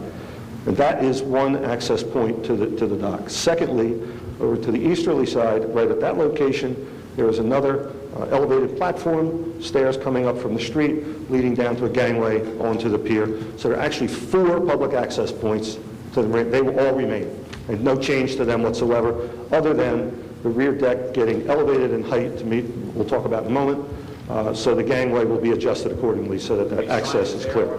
Excuse me, they'll be signed. When this is all, the building will be demolished, and after that, the signage will go back. For years, it was along the fence. The fence was replaced by the city. The signs disappeared. They should come back. So that will be part of it. Hopefully that answers that question. Okay, what else on the site? Access from the street, essentially where it is today, in this location of the building, you can see the stairs entering from Amherst Avenue. Very similar to the way it operates today. At the western side, if you notice this little portion of the building that sticks out, the bold black line, that's the lease line.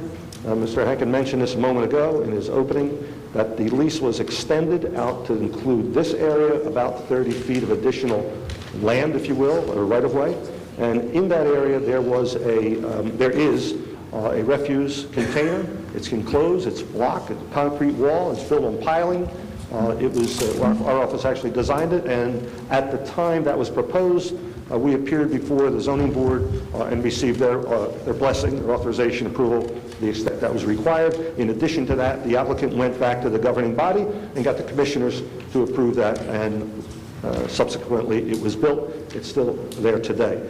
There will be a modification to that. As Mr. Henkin mentioned, it will now be refrigerated, so it'll eliminate odors and things of that nature normally associated with these types of uses. That's going to be upgraded. It'll be a state-of-the-art type of facility.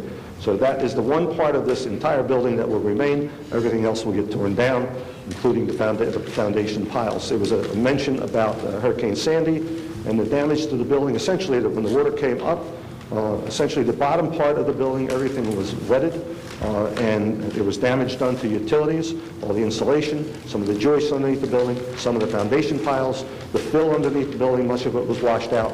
It's at a point where we looked at it together with the architect. The building we thought was not salvageable. We, of course, wanted to raise it in height. Am I talking too fast? I kind of am. Yeah. We want to raise it in height, and to do so, together with all these other issues we're having with the building, Mr. Lamberti has with the building, railings are rotted, joists are rotting.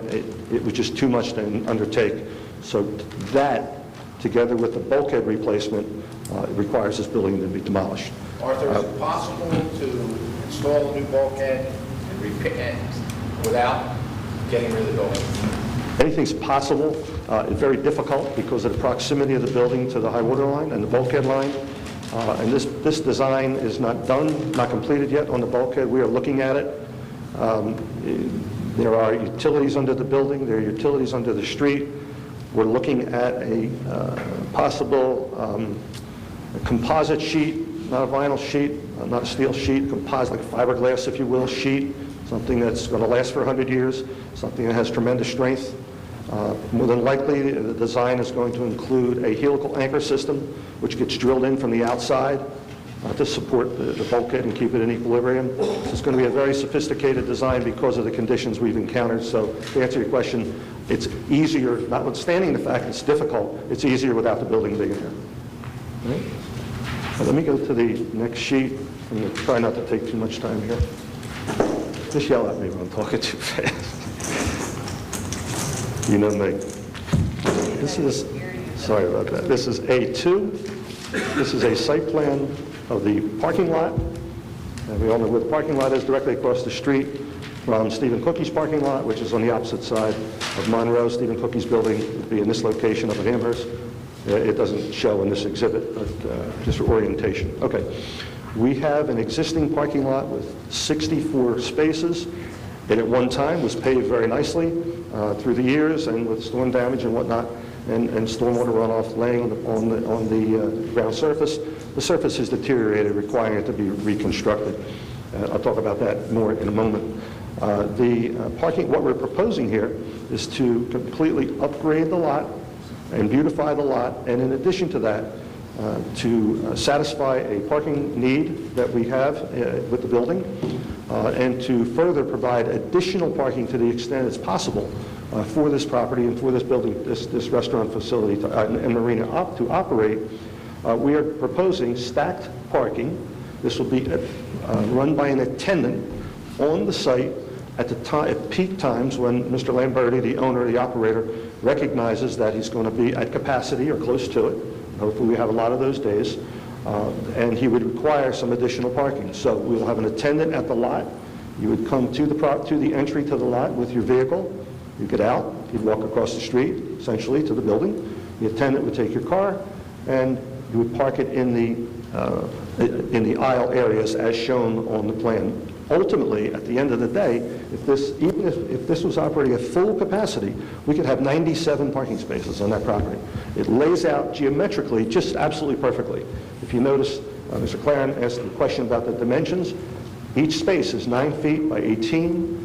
The aisles are 24 feet in width. It just happens to be the optimum layout for a parking lot, which is why if we put the attendant there and we stack the aisles, we can get so many additional spaces. It works very well. This is not an unusual situation. Yep. Is that amount of 27 additional spaces over what is required? There's 64 there now. It goes to 97. So that's correct. And we meet the requirement for parking for the building with the amount of seats in the building. I can talk about that in a moment. Yeah, we're going to, as I said, the lot's going to be reconstructed, essentially ripped apart and redone. We are looking at, Mr. McLaren brought up something very interesting. We are looking at porous paving. Porous paving, for those of you who may or may not know what that is a section, it's a very thick section of asphalt and then base material, which is loose material, and the asphalt at the surface has pores in it, so that the rainfall, when it hits, the percentage of the rainfall when it hits the ground can actually permeate into the ground subsurface. So it reduces site runoff. So that's a benefit, and we're looking at that now. Even after years of cars driving on it? It's supposed to, yes. It does work. It works. It needs some maintenance, but it does work in a long period of time. And we've seen it in operation for years in different facilities, and we think it can work here, but we're going to look at that. We're going to look at the benefit of that versus the regrading of it, and maybe take the rear of the site up just a little bit, maybe pitch it out toward the street. But we're going to go through a computation of that, and we'll run that by Mr. Claren and your city engineer. One way or the other, we will accommodate that. But we are looking at both. Will this still be available for the farmers market? Yes. To answer your question, I was going to bring that up. Yes. Mr. Lamberti has... Yes is sufficient. Will do that. But I have another thing. I want the board to know that every year, all year long, he makes a slip available for the Margate City Fire Department as well. And he'll continue. Okay. There were a couple other things. As far as buffering of the lot, there's a home that is developed here, Dr. Pasteur's home, right on the corner. He had built a garage. He came with Dr. Pasteur before this board before. His garage is in that location. His driveway is right here. The question was raised in the report, we were proposing a 5-foot fence here, more of an ornamental, decorative type fence. The question was raised, could we increase the height of that, notwithstanding the fact that we would need a variance for that? And we're amenable to that. We could go to 6 foot, 8 foot, whatever, right along that line, which would buffer that structure and the building, the duplex next to it, from the parking area. If the boards would like us to do that, my opinion is we could start at that corner and terminate it at the back of the garage, and then in the front of the garage, we would drop that down to a more reasonable height, 3 feet or something like that. There's no need for a buffer in that location. So that's something that's subject to conversation, and we're amenable to that should the board go in that direction. Along the rear of the lot, these are residences here.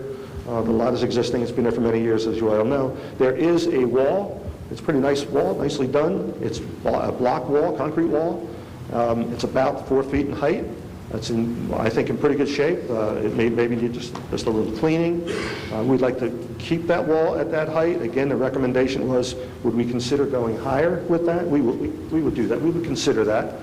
We even had another thought. It's possible to perhaps spike onto the top of that wall and put maybe some ornamental iron or something like that up the top, or aluminum, which would probably wear better and longer. It's possible. We'd like to keep the wall. We think the wall's nice. So if the board would like us to go higher, you can tell us that, and we would be amenable to one way or the other. If we can add to the height of the wall, we would do that. If we can't, we would remove it and put a fence. And again, that's open to conversation. There were other questions relative to the type of landscaping and whatnot, and these are placeholders for that. And I think the suggestion of going to evergreen is good. Let's not forget also that this area floods, and unfortunately, sometimes that will go underwater, and it just grossly affects all our landscaping, all of us who live here on the island. So we will do what we can to propose water-tolerant species just to the extent that's going to work. It would at least be a little bit better than straight deciduous, yes. Arthur, the lot, the use of the lot isn't changing. No, it's staying the same. It's the same. So the improvements They're all are upgrades. essentially voluntary. They're voluntary, they're all upgrades. So in terms of the buffer between, I don't know whether you're speaking our own homes to the rear of that, east of that, but in addition to the 4-foot block wall, we're proposing landscaping as well as a soft buffer. Good comment. In the rear, you can see that. We thought that the lot, when it's reconstructed, is better pushed further toward the street than it is to the back, so that we can provide landscaping as a backdrop to the units behind. Now, the option there is we could not do that. We could slide the building back, or slide the parking lot back, and have a buffer in the front, and then put the landscaping in the front. What we thought, but this is a better alternative. And secondly, we have proposed, there's a guardrail there now, a low metal guardrail. It's very unattractive. We had thought that we would put an ornamental fence right to replace the guardrail, just to buffer the parking spaces that front Monroe Avenue, to make it look attractive, make it look nice. Could be a picket fence, could be an ornamental iron fence, something to that effect. Maybe a black in color. There's so many options for that. But we thought that would be a good touch to at least buffer the front and get rid of that guardrail. Each of the spaces, the guardrail does provide a purpose. It keeps the cars from coming out on the street. So together with the fence, if you notice the lines here on the drawing, all of the spaces that would face the street have a concrete bumper.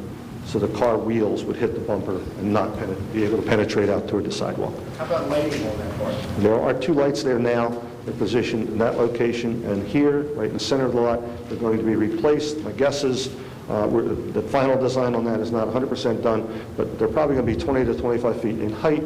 They'll be shielded, of course, so none of the light would penetrate to the neighboring properties.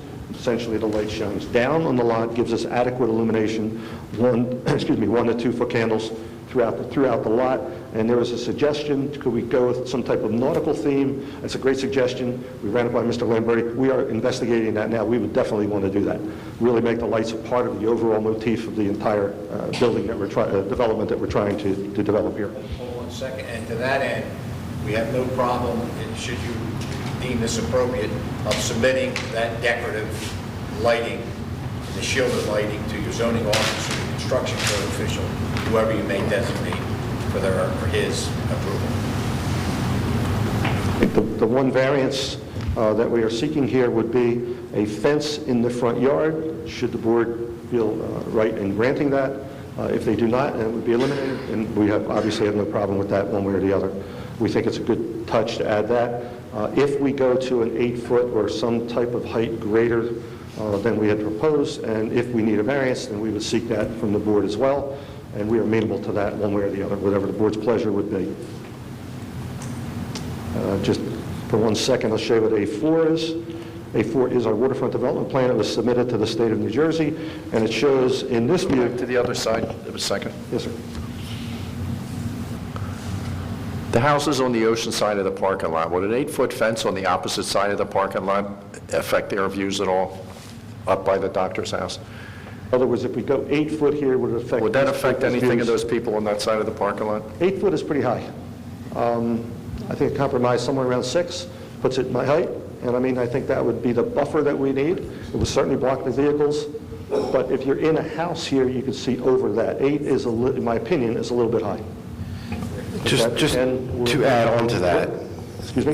The house on the ocean side was just constructed, and they wanted to put an 8-foot fence in there, but they didn't want to get a variance, so they might be seeking something like that.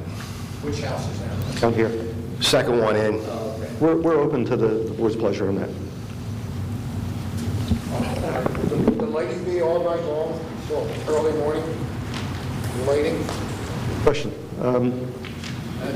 That is a good question. It would be essentially what you wanted it to be. Timers to go off at midnight or anything like that? I think it could, my opinion is that This isn't a knee-jerk answer, I'm just trying to rationalize what you're saying. I think when the building is in operation, we need the lighting to be on. When the building closes, the lights could go off. I mean, I haven't discussed that with Mr. Lamberti, but yeah, I mean, it's reasonable. That's reasonable, and that could be a condition, and It's all downlight. One second. That's correct.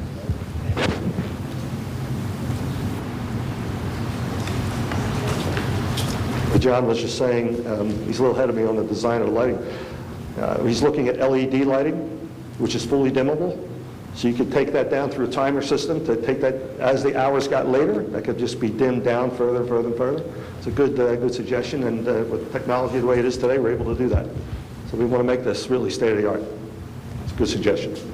Okay, this is just A4, and this was the drawing submitted to the state of New Jersey, and what we are asking for is approval for the entire length of Mr. Lamberti's property to redo the bulkhead, although right at this point, we believe he's only going to construct it from the limits of the lease area, which is what his requirement is and what we want to do. The city owns that. The rest, the entire bulkhead is owned by the city, and to my knowledge, there's no requirement for a landowner to replace the city bulkhead other than where the lease is. But we're going to seek the approval for it, which, if the city ever decides to go forward with the bulkhead replacement along Amherst, we will have gotten the approval for this part of it already, so it will be a little bit of a savings in time and effort by the city. I just wanted to show you what we did with the state. There's no Army Corps approval required, is that correct? Why would you say that? There may be. Well, Roger raised it. They may ask us for an approval. We're waiting to get the response from the DEP. My guess is, of course, they're going to say you get an Army Corps permit. We'll see. Okay, this is A6. There was a question about site circulation. It's an aerial photograph. It's relatively new. You see Dr. Pastor's house right there. So there is the restaurant location. As you can see in the yellow outline, there is the parking lot, Stephen Cookie's parking lot. Just so you can rationalize in your minds the size of this lot we have. We all know the size of Stephen Cookie's lot. There it is, and you can see our lot is about a third larger than that. So it's quite a nice lot. But the circulation stays the same. Stays the same. I just wanted to show this two ways here. Coolidge Avenue, Monmouth eastbound, northbound, Monroe. So essentially, someone can come here, drop their passengers off, take their vehicle, come right to the front door. If it happens to be a time when we're busy and the attendant would take the vehicle, they would take the car, and then the customer would walk back to the building. Alternatively, at times not so busy and when the parking lot is available, you just pull in and park your car, like you do now. So I just wanted to show that just for orientation, and there's no difficulty in that whatsoever. It happens to work out in a very nice pattern. Excuse me, I guess. One of my questions was about the circulation. You have two entrances to the parking lot. Are they both going to be egress and ingress? What we're going to do, we have it designed like that because it's ease of operation when the attendant is not there, because you can pull in freely without any issue and maneuver through the lot.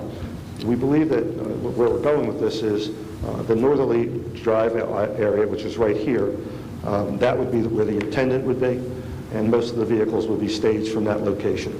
And then where the lot gets, where the aisles, I'm going to go to the map here. Let me show you that again, it's easier. What is that? What is it? I'm back to A2. If these aisles have vehicles in them, you pull here, you stop, the attendant takes your vehicle. He can stage it by then using this driveway as well. If someone would be leaving the restaurant, they could actually leave out of this instead of all being at the one driveway. It's going to be subject to the intensity at the time, how busy it happens to be, and the attendant's going to operate that lot like they would any lot like this operates. I mean, that's the way it's going to be. You have to work with it a little bit. I mean, there'll be times when you have to jockey 2 or 3 cars, but that's what you have to do. I mean, the alternative of not proposing it, I think, is not a good alternative. We have the opportunity to do with it. It's a benefit, no question, so let's do it. That's the way I look at that. Just about through with this stuff here.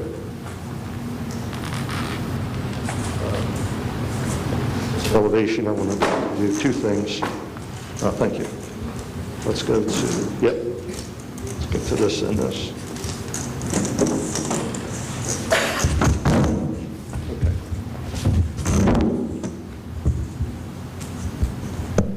This is important. This is a technical part of the project. It's very important. This is A5. It is a section of the proposed building prepared by Mr. Blair, the architect, and we reviewed it with him, and we coordinated the elevations so that they would comply to all requirements. This was mentioned in the report a couple times. Okay. We are in a zone, a flood zone. I'm going to put that right under there. We can all see that, right? That's an interesting map. This is, these are the FEMA maps, the applicable at this time, even though they're not the real maps, because there are no real maps, but these are the only maps we can use right now. It's a mess for all of us in this type of business, and Jimmy, I'm sure for you, you deal with this every day of your life. On the left side is what they call the ABFE, the Advisory Base Flood Elevation Map by FEMA. In that map, it shows, on that map, there's our site. It shows the entirety of the site in the V zone, V high velocity wave action zone. That's what that means. It says it's in the V12. The 12 sets the base elevation in that zone. On the preliminary firm map, which is this next generation after Sandy, this came out first, that came out second. The next generation map shows the site to be, if you notice it, in the AE9 district. So they've taken it out of the V zone, forget about the wave action, and they put it in the A zone and say the elevation can be 9. That's a 3-foot difference in elevation. So it really puts you in a quandary as to what you should and shouldn't make someone adhere to. So the city has adopted a policy, and we work with it with Jim's office all the time, and I think it's a good policy. The city has adopted this policy of, let's take the worst of all evils. So in a case like this, we have a site in the V zone, okay, well let's require the floor elevation to be the V zone 12 plus a foot. V zone plus 1, or advisory map plus 1. That would put the floor at 13. Or if we went back to the A zone, you would be on the preliminary map. It would be in accordance with city requirements the base of 9 plus 2, or 11. Well, 11 is less than 13, so let's go with the 13. It's more restrictive, helps the city's rating that much better, and in the future, when the final map should ultimately come out, we all hope and we believe, I'm sure the city fathers believe, that the path the city has taken, this most restrictive path, have been the right decision. So that when the new maps come out, all these homes that are being built will all comply. We pray that they do. And that's the policy the city has adopted, and I think it's a good one. And all the builders and everyone else has been adhering to that. So what does that do for us? We would be required to set the floor of our building at 13. This is all in what they call the 88 datum. Maybe some of you know what that is. The old datum was 29 datum, the old mean sea level datum. The new datum is 88 datum. The 88 datum is for Margate is 1.3 feet higher than the old datum was. So for years and years and years, we all learned and used the elevation 10 as being the 100-year flood. So if you think of that in your mind, that 10 in those days is 11.3 today. So it's actually a requirement of 1.3 feet more in height. So when we go to 13, that's actually 14.3 on the old datum. So think how high we are. And the old datum for all those years was the 100-year flood was at 10. We're going to be 4.3 feet above that. God forbid it should ever reach that height. So we all understand that. So how much higher is the new floor than the old floor? Say again? How much higher is the new floor at 13 from the old floor? The floor is 2 feet, right? The floor was at 11, right? Okay, right. The current floor is at 11? Going up 2 feet. Okay? Yes. Okay, so our proposed floor right here, elevation 13.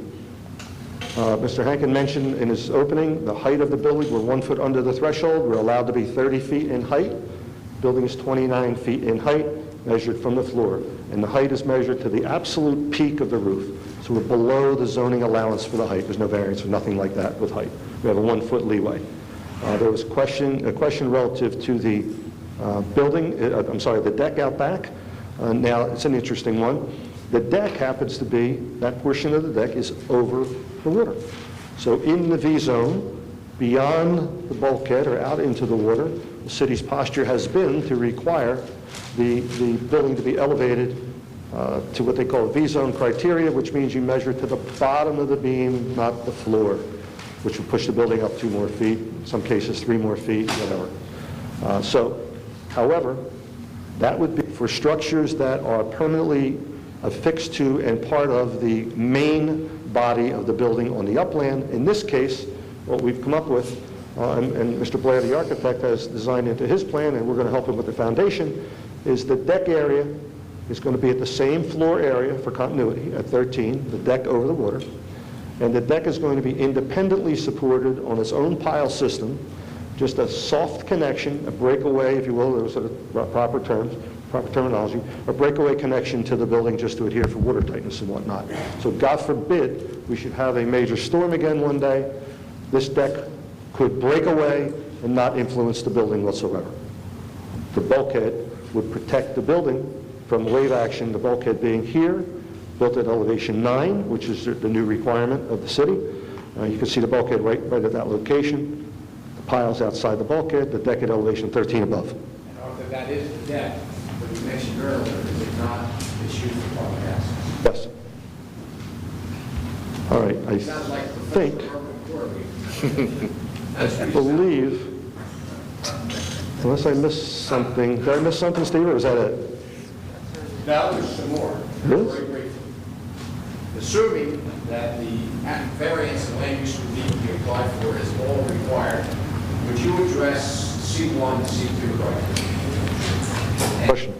Do you perceive that this application is based not only upon hardship, but as well based upon the benefit versus... There's 2 things. This C variance criteria is broken down into 2 categories, C1 and C2. C1 being what the old-fashioned hardship, C2 being a flexible C, or an analysis of the betterment versus the detriments of a particular case. So let's talk about the C. I think this does fall in both categories. I'm not admitting your variances, but I'm going to give you this anyway. It falls in both categories because first of all, the narrowness and the extreme irregular shape of the property, it's just a long and thin piece of property. If you were to apply the setback requirements from the Waterfront Special District to this particular property, you essentially would have no building. If you apply a front yard setback from the street, a rear yard setback from the bulkhead, you've only got 30 feet to work with now. So you can see that there would be no means to build a reasonable building on the property. So there's an inherent hardship built in right there, yeah. How about the practical difficulty of installing the bulkhead and fixing the floor area construction? You perceive that as... Well, the fact the building has to come down because of those factors is also, I'm going to say it's a necessity, but it's also a hardship to the applicant. If the bulkhead was in reasonably good condition, the foundation was not damaged during the storm, then we could essentially perhaps raise the building and do all that work from the upland without going through the effort that we are. That could be done. And I say no, I don't see any detriment whatsoever to the public goods. First of all, we have an existing legal building which was approved by the governing body years and years ago. It continues today, and as I mentioned when I started, essentially we want to replace it in its footprint with a fully code compliant structure, elevated properly. How many more seats will you have than you had before? I'm sorry, say that again? How many more dining room seats will you have? Oh, that's a good question. I didn't mention it. There's the total of 50 more seats in the building, which includes every seat you can imagine. It's every bar seat, it's every table, it's every banquette, it's everything. Total of 50 more. 51 or 47? 50. Isn't one of the biggest benefits to this that you're going to, the existing bulkhead now is at 6 feet? 6.4. And you're going to raise it to 9 feet? 9. Right. And eventually, I think we're talking about doing the whole thing. So, the sustainability. For people in that neighborhood, they're going to have almost an extra 3 feet of protection from flooding, correct? Yeah. So what that will do, Mr. Richmond, is in the event there was a severe storm with the northwesterly winds and the wave action that could essentially go right across the bulkhead like it did in Sandy, that extra buffer, that 2.5 feet of extra buffer, will stop that. Right. So that's a bit. It won't stop the water from coming up the storm drain until there's improvements made to all that. But it will it will stop potential wave action to that elevation. And if the bulkhead was just left as to be, then it could basically undermine the whole, it could work into the street and, We all know the condition of that. It's Yeah, not- I mean, I'm a builder, I've worked on places on the bay and over the bay, you know, and it would be virtually, I think, almost impossible to raise that, you know, to build a bulkhead. It just would be not feasible. As far as the CP factor, you mentioned one of the benefits, which is protection of flood. Yes. Correct? And how about the beautification, aesthetics of both the line and the structure? Yeah, the overall betterment of the property, is the aesthetic upgrade, the brand-new code-compliant building, right? A beautiful, I think, somewhat beautiful building. Beauty's in the eye of the beholder, but I think that's certainly a nice building with nice materials, colors, and no question, in a landmark location, that this is going to be a beautiful addition to the city of Margate, no question about it. How about in terms of detriment to the public good or harm? When you look at the public good, any detriment to the public good, you would immediately look at the neighboring lots. There are essentially no neighboring lots, so in this case, I would look across the street. When you look across the street, you have Stephen Cookies for the most of it, the restaurant. There's certainly no negative impact on that. I think the impact on Stephen Cookies is a positive one because of the building, the brand new building that's being built here, in the addition to what we're talking about to the parking lot. The neighboring buildings here, essentially we're replacing something old with something brand new. It's commercial, across the street from residential, so there's some friction that always develops when you have a situation like that. However, this building's been here since the late 80s, well before these buildings were built. Any homeowners that would have bought those buildings had bought into that with a restaurant on the right and a restaurant across the street. And again, all we're asking to do is replace what's there with something brand new. So I don't see the differential there that would create any more negative than there is today. I think we need to add something on the record. During the staff committee process, an interpretation for a D variance was requested. At that time, In my opinion, I don't think a D variance is required here. The uses are consistent with the zone at both locations, so therefore a D variance is not required, in my opinion. that is the application, Mr. Chairman, council. That's it. You know, it's, I think it's a land was here tonight, very quiet hour.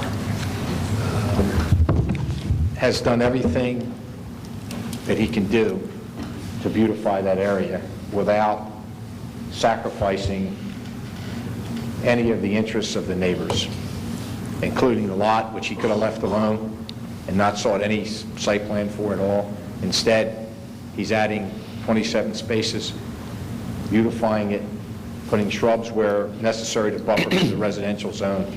No use variance is required for the restaurant itself.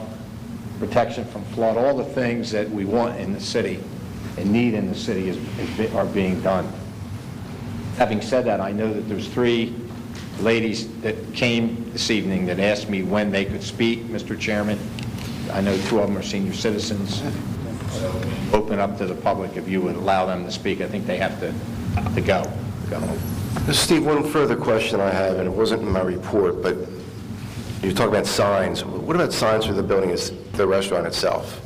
They're going to be similar to what's there now? Similar to what's there, and again, we will submit a signage package, Mr. Chairman, that you can relegate to the zoning officer, Mr. Galantino, for their approval. It will be in accordance with code. Public access, as we said, on all the areas. And I think we show the signage, don't we, Arthur? But you're not seeking any variances for the signs? We are not. Okay. 3 signs, one goes to the entry, and there are 2 more each on the exit of the building. We are not. Essentially being replaced. Just about identical. Yes. I think that's fair. So there's no freestanding signs, just signs? No freestanding signs, no. Thanks for listening. I appreciate it. Out of curiosity, do you have a proposed timeline?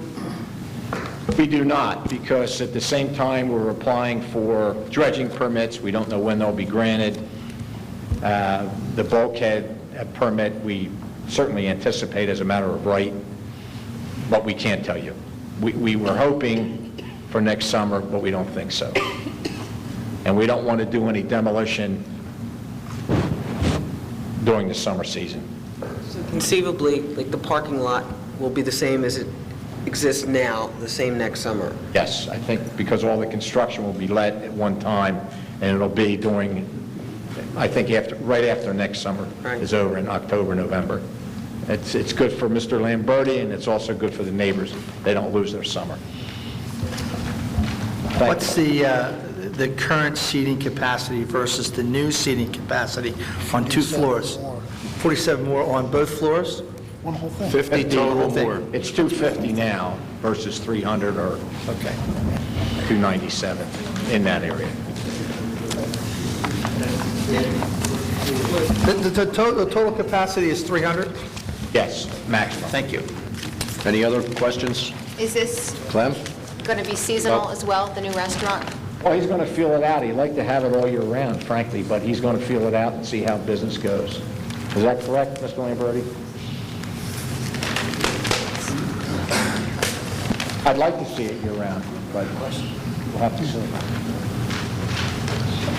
It's a question on the seating. Arthur said 50 more, and you just said 30 more. No, I said 50. I meant to say 50. It's from 250 to 300. 50 more. So what will be the total now? 300 at most. It's 250 now. Here's the existing. This is the... It's 253 now, and it will be 300. How about Be employees? 47 more. How about employees? Have any idea on your employees? We don't know as yet. We do not know. You intend employees to park in the Monroe Avenue lot? Only on those occasions when a valet is required. He'll always have one person there, always, as he did this summer. He's asking if the employees will be parking in that lot. They will not be parking in that lot. They will have to find parking somewhere else. They will not be parking in that lot. The scheme for valet parking, But I think somebody asked, if the board wants them to park there, then they'll park there. But we'd like to have that for the patrons of the restaurant. A lot of them are local and walk, very frankly, they go by bike. Steve? This says 350 seats. Error. Okay. It's 300. Thank you. Steve, I didn't see any indication for handicap parking.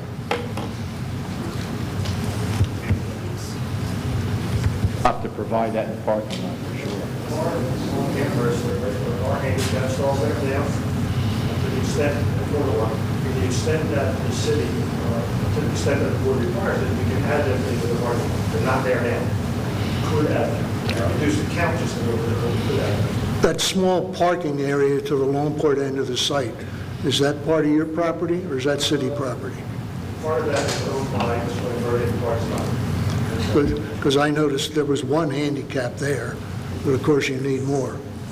City, that's owned by the city. Talking about it. This could be designated handicap. It's by the ramp. To have handicap parking over in the lot is useless. Yeah, there's a ramp access. Still need 2 spots in your parking spot, which we get on plan review. So, 2 spots in the parking lot. Yes. The issue with this being Valet parking, in my opinion, doesn't work. tenant parking, not necessarily valet. Looking at your layout, I could see having to move 6 to 8 cars to get one particular car out. It's a function of the operator. The operator's going to be moving cars, but they'll move cars accordingly. I mean, they're going to learn quickly how long you go to dinner, how long you're there. So the lot, I mean, this shows it is absolute maximum layout.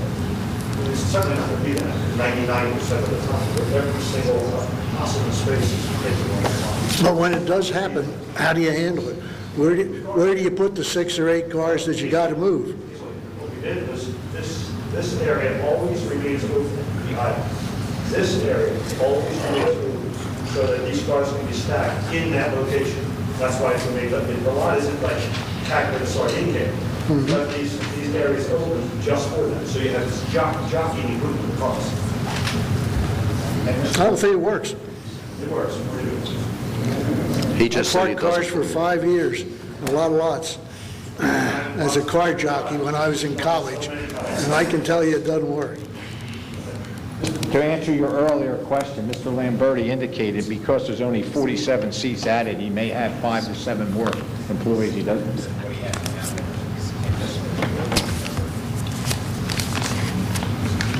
Anyone else? Joe? Frank? Clem, turn your mic off. Just one question. Currently, does the restaurant offer to-go food? Like you order something, you come and you pick it up. Takeout. Takeout. Rarely. And Rarely. is that something they're going to incorporate or not? Because He's not looking for that. Okay. That's not what he's looking for. If it's a not- board member? no, no, it's just again traffic flow with. It's not going to be like Ventura's downstairs, Okay. where All right. a lot of guys go in. No, he's never really marketed that. That's not what he wants to do. Any other questions? For the record, I was kidding. I know that. The parking and traffic here really concerns me. On a busy summer evening, Amherst Avenue is essentially 3 lanes. The one on Cookie's side, you can park on. That leaves 2. Between valet, people dropping off, people being picked up, you're going to reduce Amherst Avenue to 1 lane. How are you going to handle that traffic? How's it going to be any different than it is now? I don't know. It's not. That's why we have valet in the lot. There's no valet in front of the restaurant. We're not going to hold up Amherst Avenue. There's no drop-off. How can you have a valet if they don't go in front of the restaurant? It's going to be, the valet is going to be at the lot for the extra 27 spaces. We're not going to, there's not going to be any, we should have made that clear, that's my fault. There's not going to be any drop-off in front of this, holding up traffic on Amherst Avenue. That's not happening. So when you say valet, you only mean they're going to park your car for you in the lot? That's correct. Oh, you didn't make that clear at all. Shame on me. Still not going to work. Any other questions? That's my question. Thank you. Any other questions? All right, well, those from the public that had to leave early, please come forward and be sworn in. Okay, well, they can still come forward. It's the same as to me, it is in Stephen Cooper's. They call it valet, but they park, they just take your car, you pull it on, you walk into the restaurant. I know it's not. If you could take turns speaking into the mic when she swears you in. Atlantic City did the same thing. I was there Wednesday night. You take your car and Go ahead. get somewhere. Could you speak into the mic, please? Masiello, 201 North Coolidge Avenue.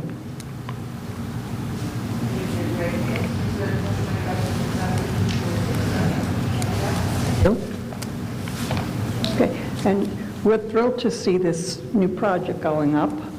We live right down the street from it. We're able to walk back and forth, and I'm also thrilled about the height of the new bulkhead because we suffered a big loss during the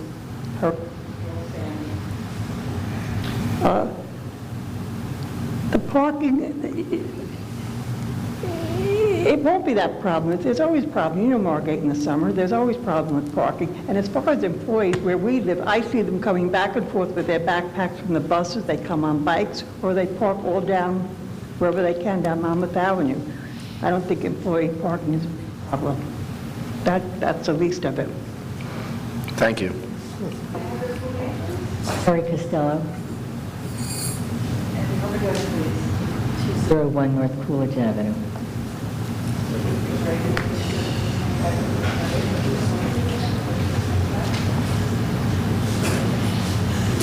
As a neighbor, we welcome the beautiful new enhancement of the building.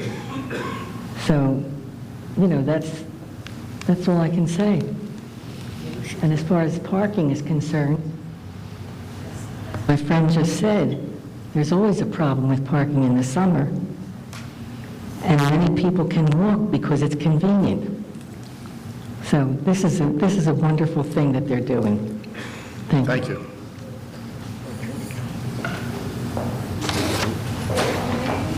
Ferguson, 20 Gail Ferguson, 201 North Coolidge.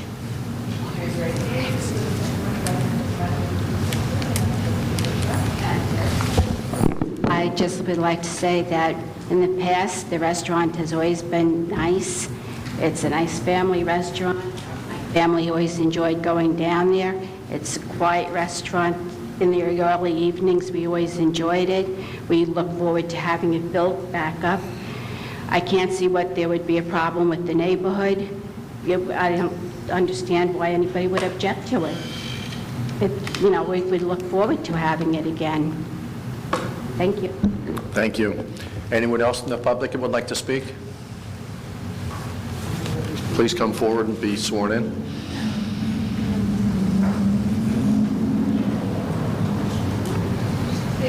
Hello, Robert Zaccaria, Z-A-C-C-A-R-I-A.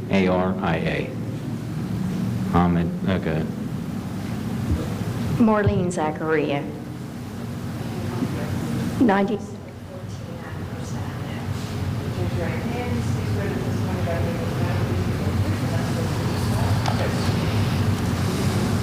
I wanted to just say, Lamberti's been very good, the restaurant. We have not had any trouble with them for many years.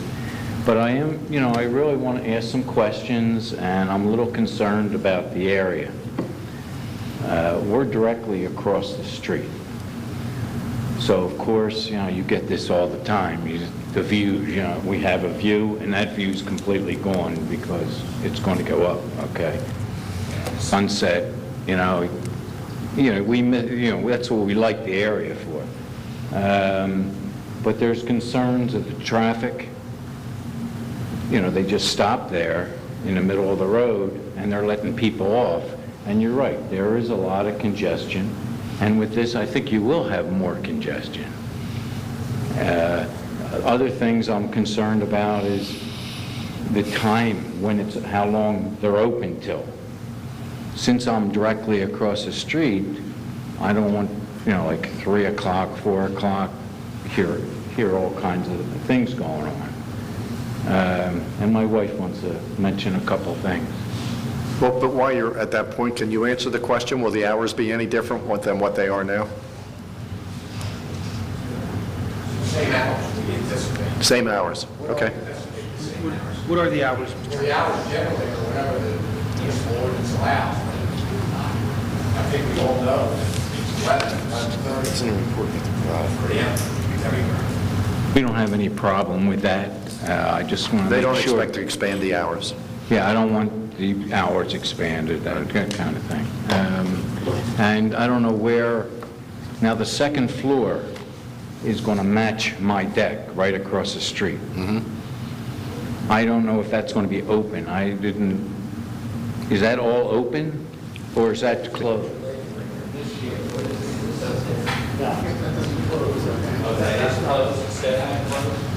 Well, why don't you ask?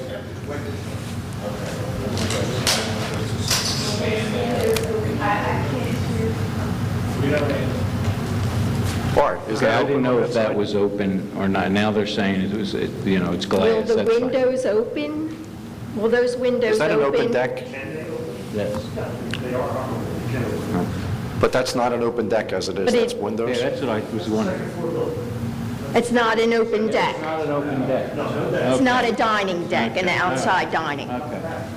Right, Okay, I right, understand. right. That's fine. Okay. Now, will there be dining? It looks like there's no windows on the bottom, so that technically won't be a dining area, am I correct? 300 seats, 150 on the first floor, Ah. 150 Okay, now will there be steps going up to the second floor or inside? And an elevator, okay. Okay. So now, if the footprint is the same as the building that's there, on the very end, is that where the trash area will still be? That's there, and that they're going to build around that? Okay, so that is, okay, so it is, okay. All How right. about the trucking? Where's the trucking? Deliveries. Deliveries come in. Same as they do now, most of it's on the Longport side. Right. There's going to be a lot. Years, it's the same. Okay.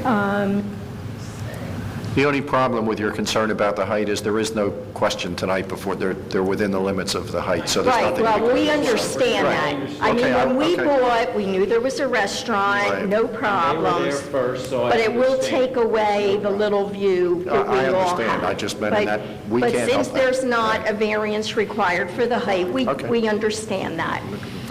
Now, where will the exhaust fan, where will the kitchen be located? Okay.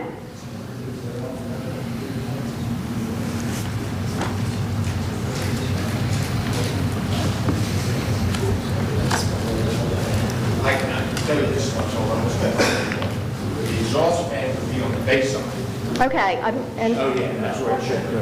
This is the floor plan that the architect prepared. It has not been entered in, but we're up to 9. We'll call this A10. This is the floor plan that's prepared. How we have this floor. The kitchen is about where it is today. It's changed. It's made much more light, much nicer. It's right down the kitchen. First floor, kind of in the middle of it.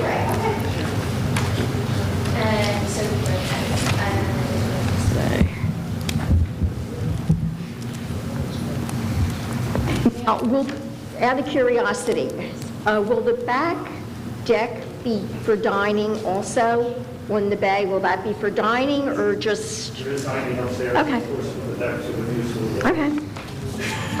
Now, will it also start to be considered more of a nightclub atmosphere versus restaurant? I mean, I know. Right. I mean, I know sometimes Mr. Lamberti has a nice guitar player, and it's very relaxing, and that's, well and good. I didn't know if he had a dance floor set up, if it was going to be anything like that. Okay. And it is in writing that the time of opening and closing.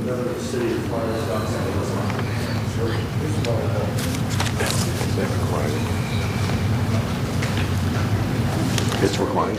Okay, so they have to. Outside lighting in the front.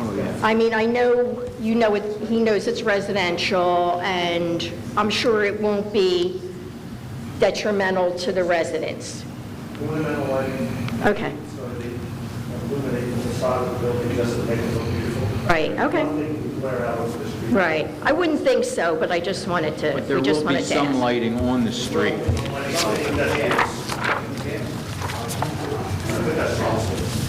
Thank you for your time. Thank you. Thank you. Anyone else like to speak from the audience? Public participation is closed. Any other discussion or questions from the board? Stan? Oh, I'm sorry. Turn your mic off. Clem's being bad tonight. Are there any bike racks designated locations? I think there's I think the some. bike racks are there. On the right side still? Bike racks? Yes. Me too. Are the...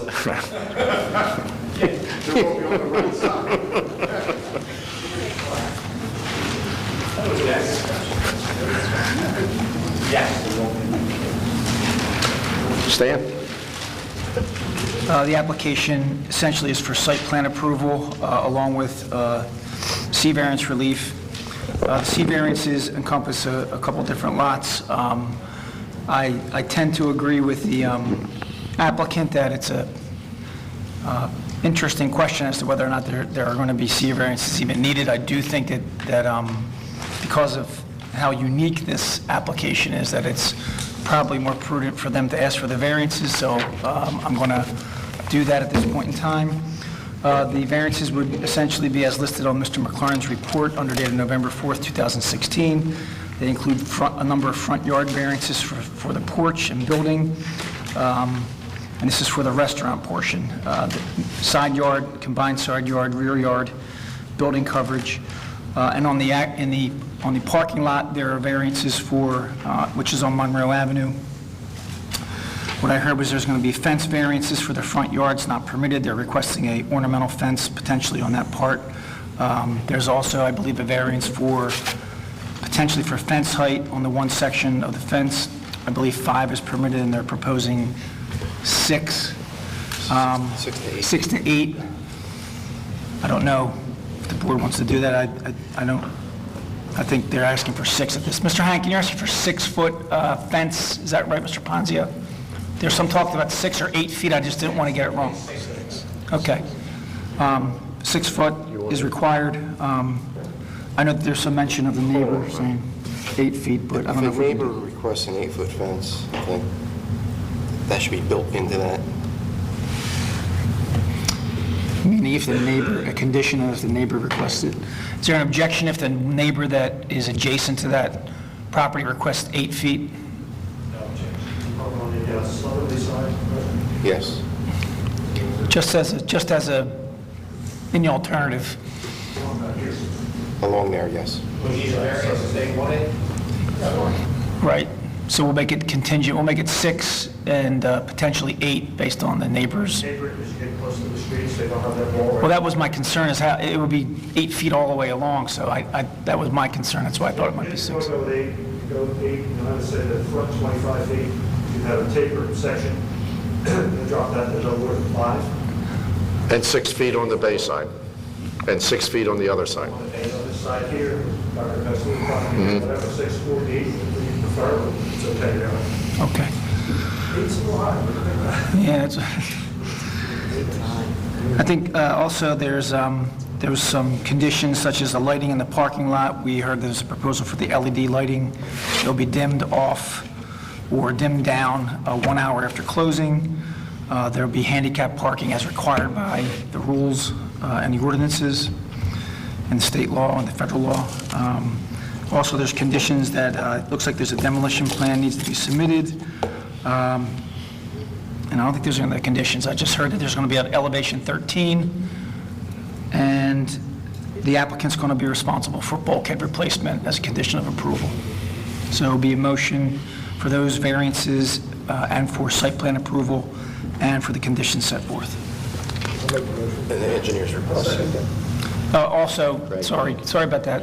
Craig made the Mr. Hankin, did you see the engineer's report? You agree with those conditions in it? We agree with that. Right, thank you very much. We'll make that a condition also.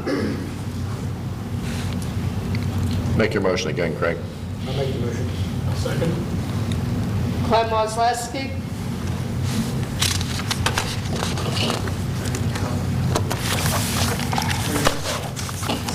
Sorry. It's a very interesting project. It's a good fit for the Margate Bayfront, and architecturally worthwhile. I still don't think the parking lot will work if it's full, based on years of experience parking cars. There's going to be serious traffic problems,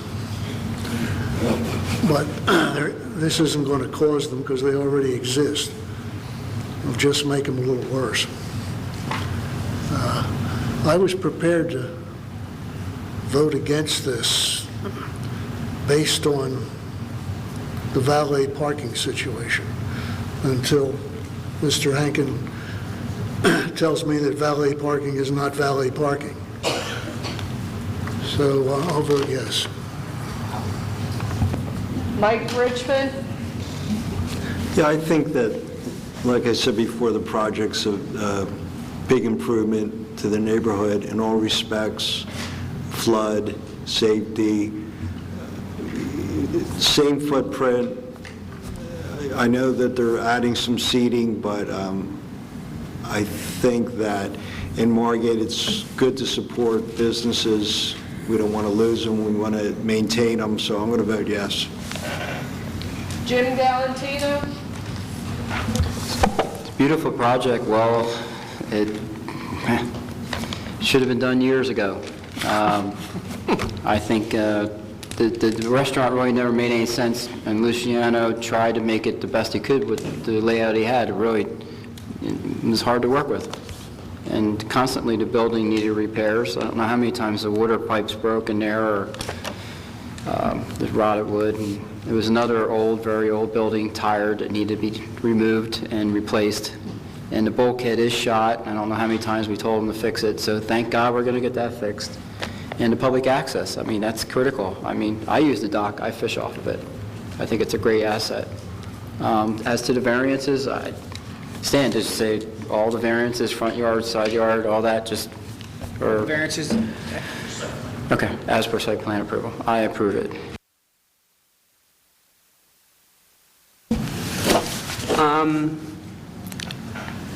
If there was ever a positive that came out of Sandy, I think this may be one of the projects. We're getting a bulkhead for the city. We're getting 13 elevation. It's FEMA compliant. There's no height variance. We get 27 more parking spots for only 50 more seats. Sounds fair. We're improving the neighborhood, protecting the neighborhood with the extra buffer. There is no negative impact. I mean, we will have traffic problems, but we have traffic problems in the summer that I think we can work through. And I think it's a great project. It's a beautiful addition. It's an aesthetic upgrade, and I'm in favor. Mike Cristaldi? I think it's a definite positive for the city. We've watched our bay go to condos just and lost everything. Finally, we get a decent restaurant, and I think it's a great project. Good luck with it. I vote yes. Craig Palmisano? It's a great bayfront project. It's a good fit for the bay. There's so many sunset views there. There aren't many restaurants with the sunset views. You're going from 250 seats to 300 seats, which it doesn't sound like a whole lot more. There's plenty of parking. It's all upgraded. The traffic, I would like to see Amherst Avenue one-way myself, but the traffic is what it is. So it's a wonderful project, and I approve it. Rich Patterson? Hold on. Yeah, it's a 9 vote, Johanna. Oh, it is? It's a site plan, yeah, so Dave Carter. David Carter?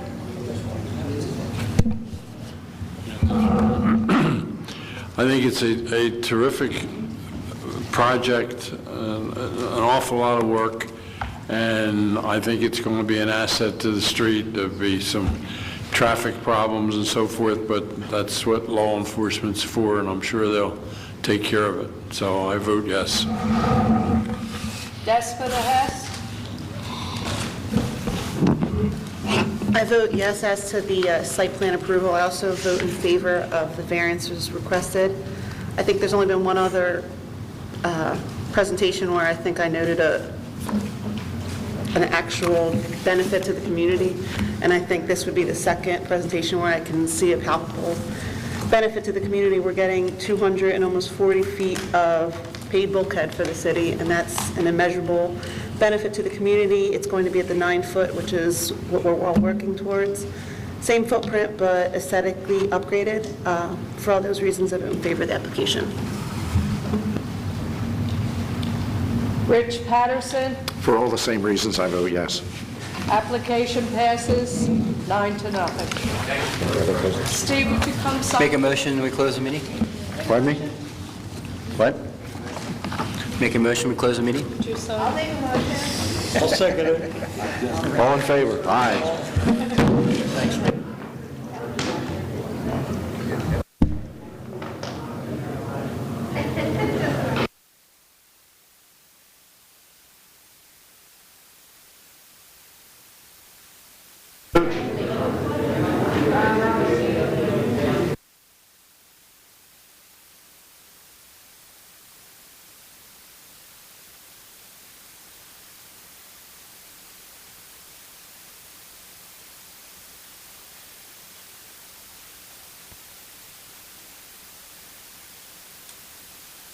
You're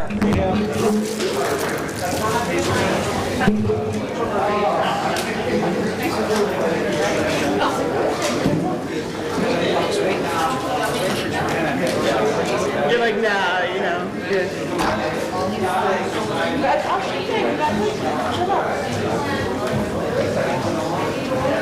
Congratulations, I want to say thank you very much. Great project.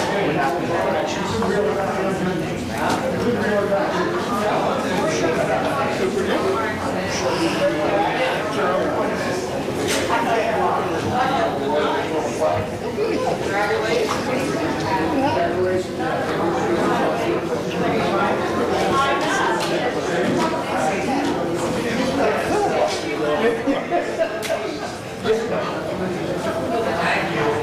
No, I don't think, not tonight.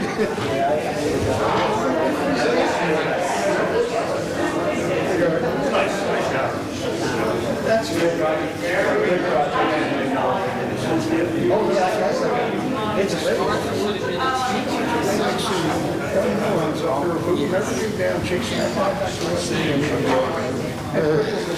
Oh, my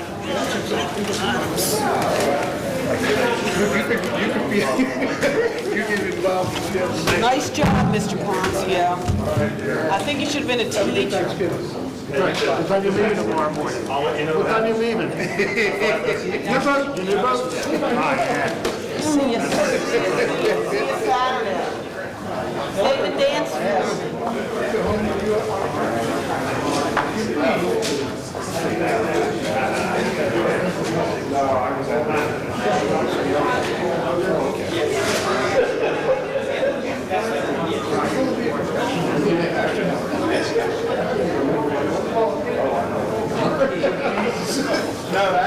What do you want me to find for you?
Thanks, Clem. Take care. Thank you. See you later. Soon enough.